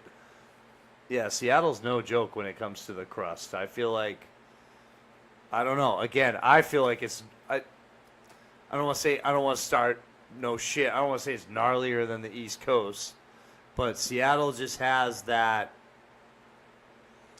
well, it has a pioneer spirit to it. It's like the people that I don't know, Seattle, Pacific Northwest people are fucking hardy as shit, dude. Like, the weather, the spots, everything, East Coast too, whatever, but I don't know. We could go on and on, I suppose. Yeah. Respect where it's due, it's just like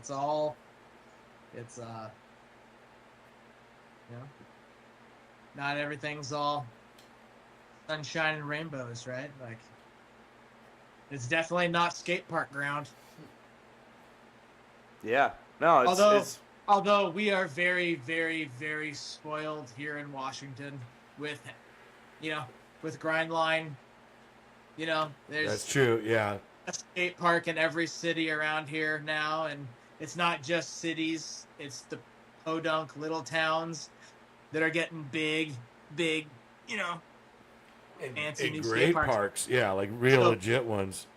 I'm actually super excited. So I'm in Maple Valley now, and we've been here for September will be 4 years. Oh wow! But it's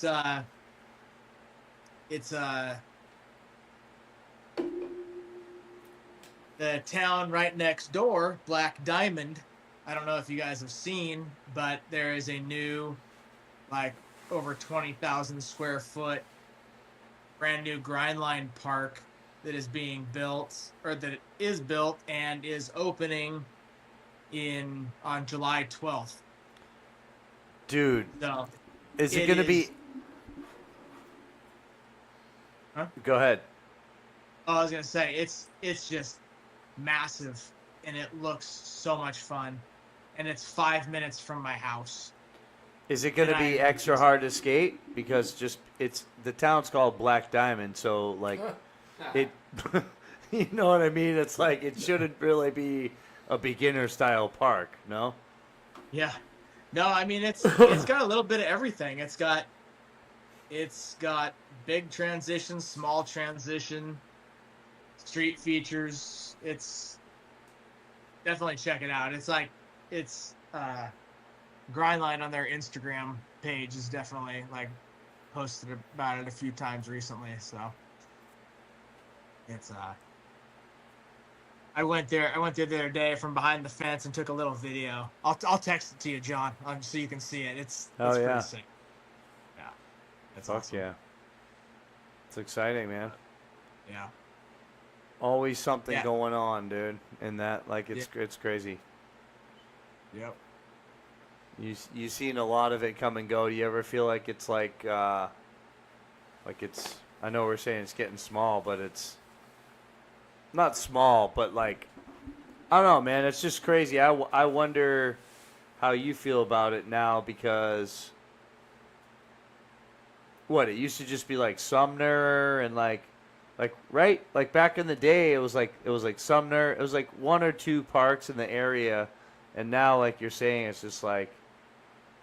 I don't know. It's just crazy that I wonder.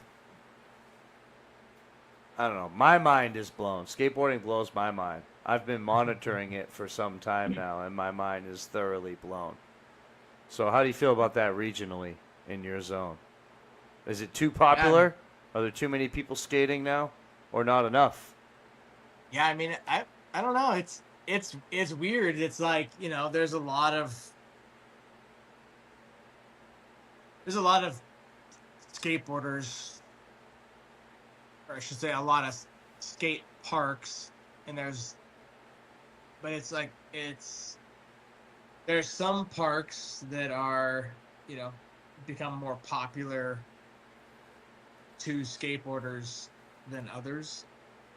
And then there's like some parks that are like, I don't know, it almost feels like the scooter kids kind of like take it over, and then there's like a few skateboarders, but it's like I feel like they definitely all get used. It's just One up here, Simon. Help me out with this one. Ready? Let's play a fun. Let's play a fun little game. We're gonna let's rattle. We're gonna Austin. We're gonna rattle through some parks. We're gonna do either or. Okay. yeah. So, like for example, I'll say to you. Lake City or Northgate? Lake City. Lake City, probably. Even though I've been to Northgate more than Lake City, I'll just say Lake City. Okay. What's the one up north with the whale tail on the reservation? It's the good one. Where people go to the outlets. Tulalip. Tulalip. Okay, Yeah. Tulalip or Jefferson? What a weird one. Jefferson. I knew you were gonna say that. I might go Jefferson too, actually. Yeah. Tulalip or Mukilteo? Tulalip. I'm going to differ with Austin. Mukilteo. Ballard Bowl. Wait. Sorry, is Mukilteo? You're talking about Mukilteo? That's the like the one, the YMCA park.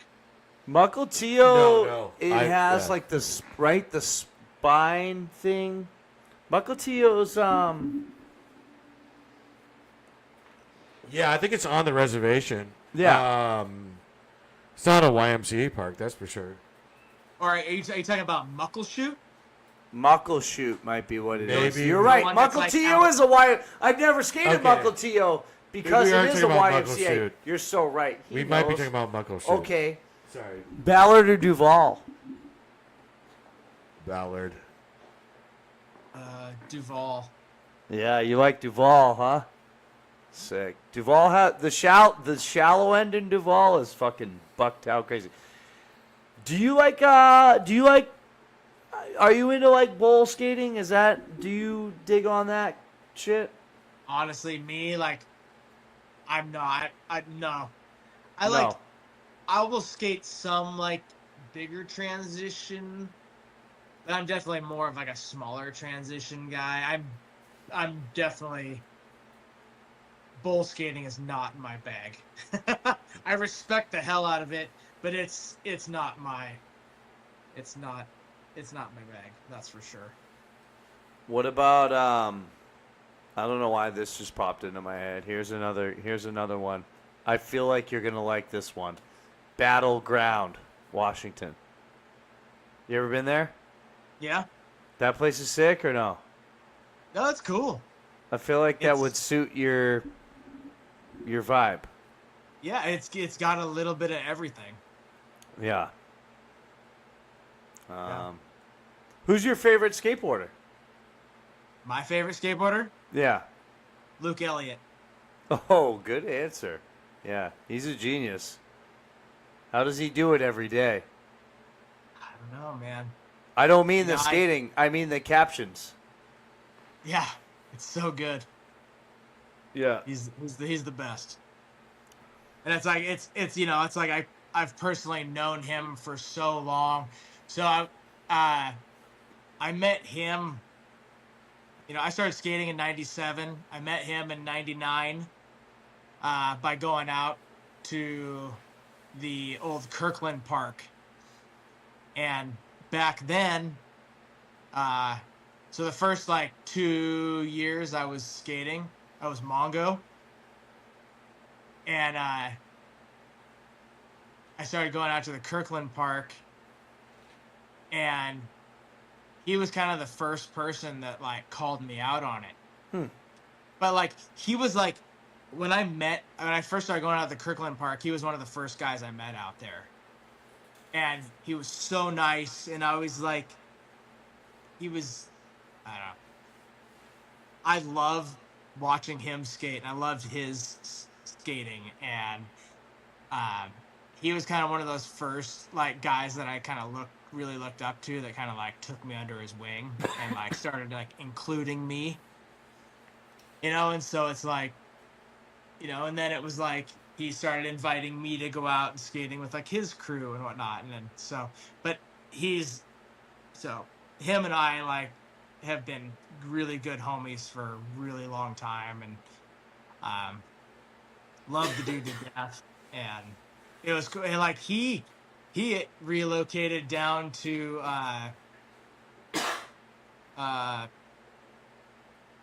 he's living out down Vista. Vista California. rips. Yeah, so he's down in that zone in California, and I went down, my family and I, in 2023. We went down to San Diego area. We stayed in Oceanside, and I got to meet up with Luke and skate with him for a day because we had a rental car, and so I got to skate with him. And so he took me to some of his spots down there and skated. It was super fun. Yeah. That's sick. Yeah. But yeah, hands down, favorite skater of all time, Luke Elliott. That's awesome. I sold him weed. Legally. Legally. At a dispensary. And he came in, and I dude, I would just as a bud tender, when I worked at that job, I would kind of fan out at anyone. I would connect with anyone that had a skateboard, or try to, you know what I mean? Sometimes people just have a skateboard and they're just whatever, they're just they don't care. They're just a homeless person. They're using it to get across town. But by and large, anyone that had a board, I would try to talk to. And he came in one time, and I talked to him, and then without realizing who he was, you know what I mean? Another good one that I got from that, this is a really good one, was this dude came in, and he had a longboard and long hair and a guitar, and I'm like, hey man, I'm like, hey man, what are you up to today? He's like, oh, just fucking jamming, fucking playing my guitar, been jamming with my new band, riding my longboard, digging the scene, super just stereotypical dispensary talk. You know what I mean? I'm like, oh, cool, man. I'm like, what's the band like? I'm like, what's up with the band? You know, he's like, yeah, I'm playing with, it's called Grindline, the band. I'm like, what? And then, like, so I'm reading in Thrasher, you know, like, I used to have a subscription to Thrasher, and, like, remember the back of Thrasher, they would, like, write things, like, cryptically, like, kind of, like, news-esque, like, kind of, like, predictions, like, and, it said something like Grindline, the band's, like, new secret Hessian weapon or something like that, like guitar virtuoso, whatever. And I'm like, that's the fucking guy. Like, and then, you know, like, honestly, Grindline, the band, Rip Ride Die, the, like, produced by Jack and Dino, you know, that to me sort of encapsulates my era in Seattle. I think it's, like, one of the best sounding records, and it just reminds me of my time in skating in Seattle, and, like, it means so much to me, and it's just, like, by chance, particularly the riff, like, you know, you listen to that shit, the riffs are so good. Like, this dude was fucking good at the guitar. But I just thought it was, like, phony baloney weed talk, and I was just being... You know, I love all the creatures of the sea, dude. The longboarders, dude, the fucking whatever. Freestyle, vertical style, like, these are all my people. I love all the skateboarders. So, the dude had a longboard. I don't care if he's fucking, you know what I mean, tripping out on mushrooms on his way to class. Like, I don't care. Like, I don't care. I love skateboarding, so I was down to talk to him. And you never know who you're talking to because he just happened to be, like, one of the sickest guitar players, and was in that moment in time probably working on that project that I now listen to every fucking day and have come to love. You know what I mean? And it would have been real easy. It would have been real easy to write him off as a kook because he played in Grindline the band, but he wasn't like what I would say, like, your skater as far as, like, you know what I mean? He rode a board for transportation and guitar playing was his thing. But Hubbard found him and fucking recruited him somehow, some way. So it was interesting to come across that bloke working at the dispensary there. Shout out to Herb's House in Ballard.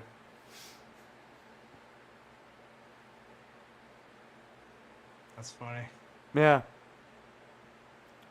What else? Anything else, Simon? What's you got anything? Any funny Gravette stories? Jesus Christ! You don't have to tell those. Where the fuck do I begin? Yeah. No, I'm kidding. God, I got so. Why? many. Are you kidding? Why are you kidding? I don't know. Yeah, so many funny ones. Okay, I mean this one kind of sucks, but I'll tell this one. All right. Shit, this would have been earlier. Well, okay, so maybe like 2002-ish. Anyway, we were so we used to go on all these like road trips up to Canada. We would just go up because Gravette and I rode for the same skate shop.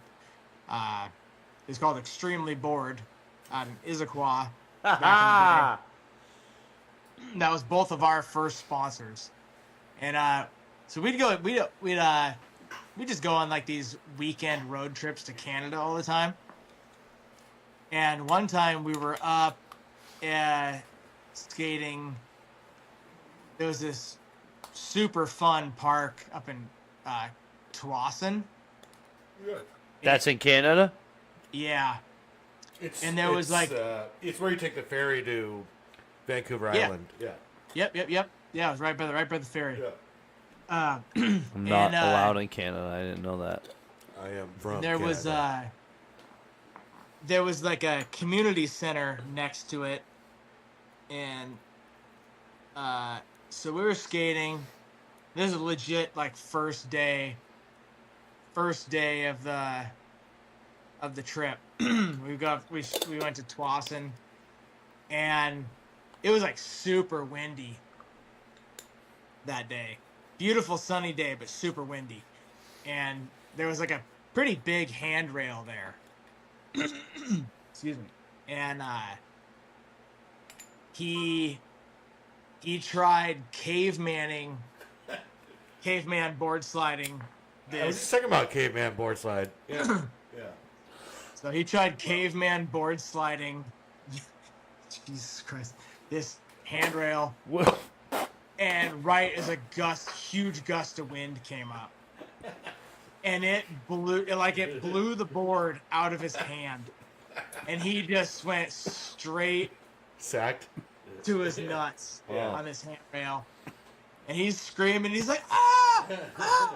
And like freaking out. Yeah. I'm like losing my voice here. But he's like, and he runs off. And there was like this community center right next to it. And I'm like, I'm running after him. I'm like, shit, dude, are you all right? You all right? And so there's like this side doors because it's this community center. And he's just like, and I'm like kind of like running up behind him. And he's like, he's got his back to me and he like pulls down his pants. He's like, oh, he's like, ah. He's like, blood everywhere. And right when that happened, the doors open. and this, I kid you not, probably like 13-year-old kid, 12, 13-year-old kid comes walking out, and his eyes, his jaw drops, his eyes got huge, face goes white, and he's just like, oh my God, are you okay? Because he's got his pants down and his fucking bloody junk's hanging out. Oh my God. And then, so he called his mom, and she's not there, and his dad picks up, and he's like, and his dad is just like, oh, well, Dave, like, if you gotta know Bruce, David's dad. Oh, okay. No, yeah. Fucking love that dude. Yeah. And he's just like, well, David, just go get some paper towels, put some paper towels on it. You'll be fine. Like the total, like, oh, just rub some dirt on it kind of scenario. Yeah. Sounds like he's stoned and lackadaisical, though. Oh, David's dad he's just like this mellow, just like super mellow dude. But yeah, and it was so funny. So he stayed on the trip? It was funny. And we stayed on the trip. Yeah. That was on a Friday, and we were there through Sunday. And he stayed on the trip. He soldiered up. He fucking Gravette just kept skating the whole time. The rest of the trip. Yeah. That's fucked. Yeah. But dude, he like legit like ripped open his nutsack. Yeah. Oof. How old of a young man was he at this time? What'd you say? Oh shit. I mean, it's trauma either way. I mean, he was like 14, maybe 15. Oh, like, that's wow. That's young. Yeah, like he wasn't even driving yet. Yeah. Wow. Invincible. Yeah. I wanna give a shout out. We did have some. We've been streaming now for 3 hours, y'all. So shout out to us. But Bad Rabbit, that's the homie Seamus. I think this is in regards to our conversation about Go Skate Day. He says he had no idea it was a corporate thing. He remembers it just being a day that everyone got together, and it didn't mean anything special. You didn't get anything special to commemorate it, just memories. It was just Go Skate Day, not go to the shop day. But those are two different things that we're talking about. You got your June and your February. I see where Seamus' sentiments are, and I agree with that. Yeah. I feel like there's more good to come from Go Skate Day than Go Shop Day, personally. I don't know. Not to be the bad guy. I'm not against fucking going to the skate shop or Deluxe or anything else. Yeah. I'm just saying what I think is what it is. Yeah, and that's like, yeah, it's just, it's good. 100% support the skate shops. I'm not saying like don't go to the skate shops on skate shop day. It would be great to see it kind of return more to its roots of what the skate shop day started as. Dude, I got one more question for you because I think some of these fools, we got to get up in the morning, dude. I got to take a pit. Well, I don't got to get up in the morning. We all got to get up sometime, and we got shit My to do. phone's about to die too, so. I got to take a piss. But I do want to ask you this, man. Yep. What are you doing next June 21st?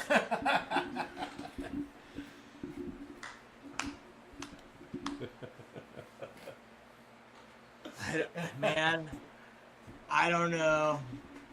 Come to Texas, dude. Yeah, Going skateboarding, man. Let's What do go. you mean, bro? Let's go. Oh yeah. Well, this has been good. This has been good, dude. I apologized that we couldn't. I apologize for a lot. Don't apologize. Sorry that we didn't have everyone on and that it didn't go. But you got to go with the flow. It's really hard to do these live streaming things. And thank you for being such a good sport and like rolling with us. And 3 hours. And Yeah. thanks to Will Is that how long for we've fucking been doing this now?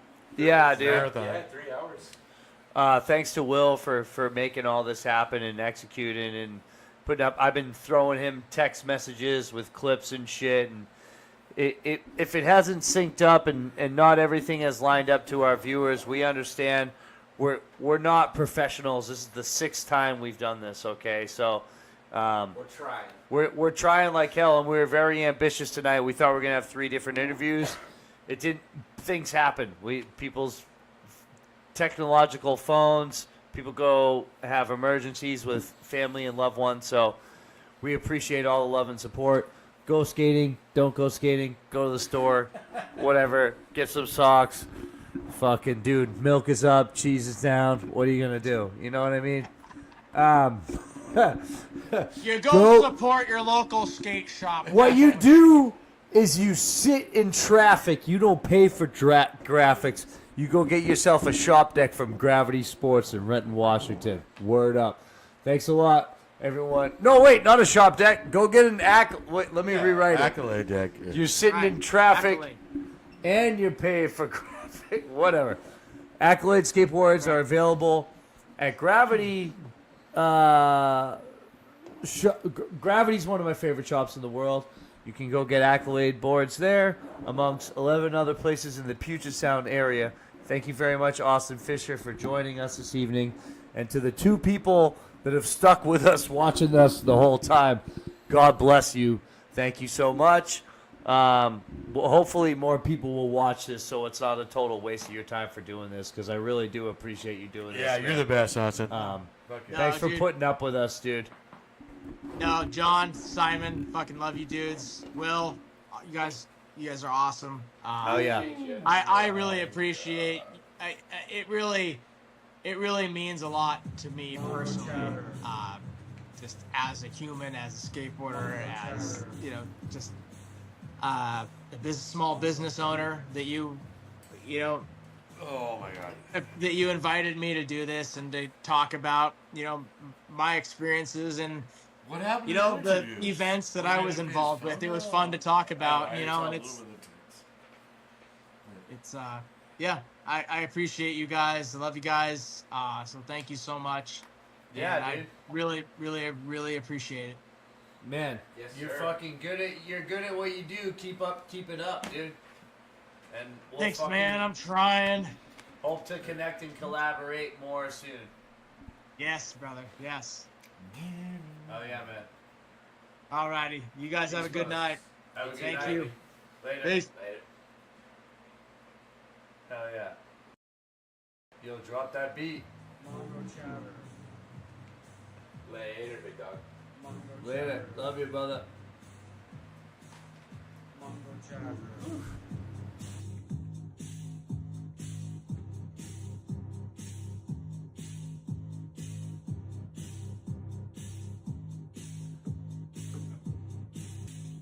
Mongochatter. Mongochatter.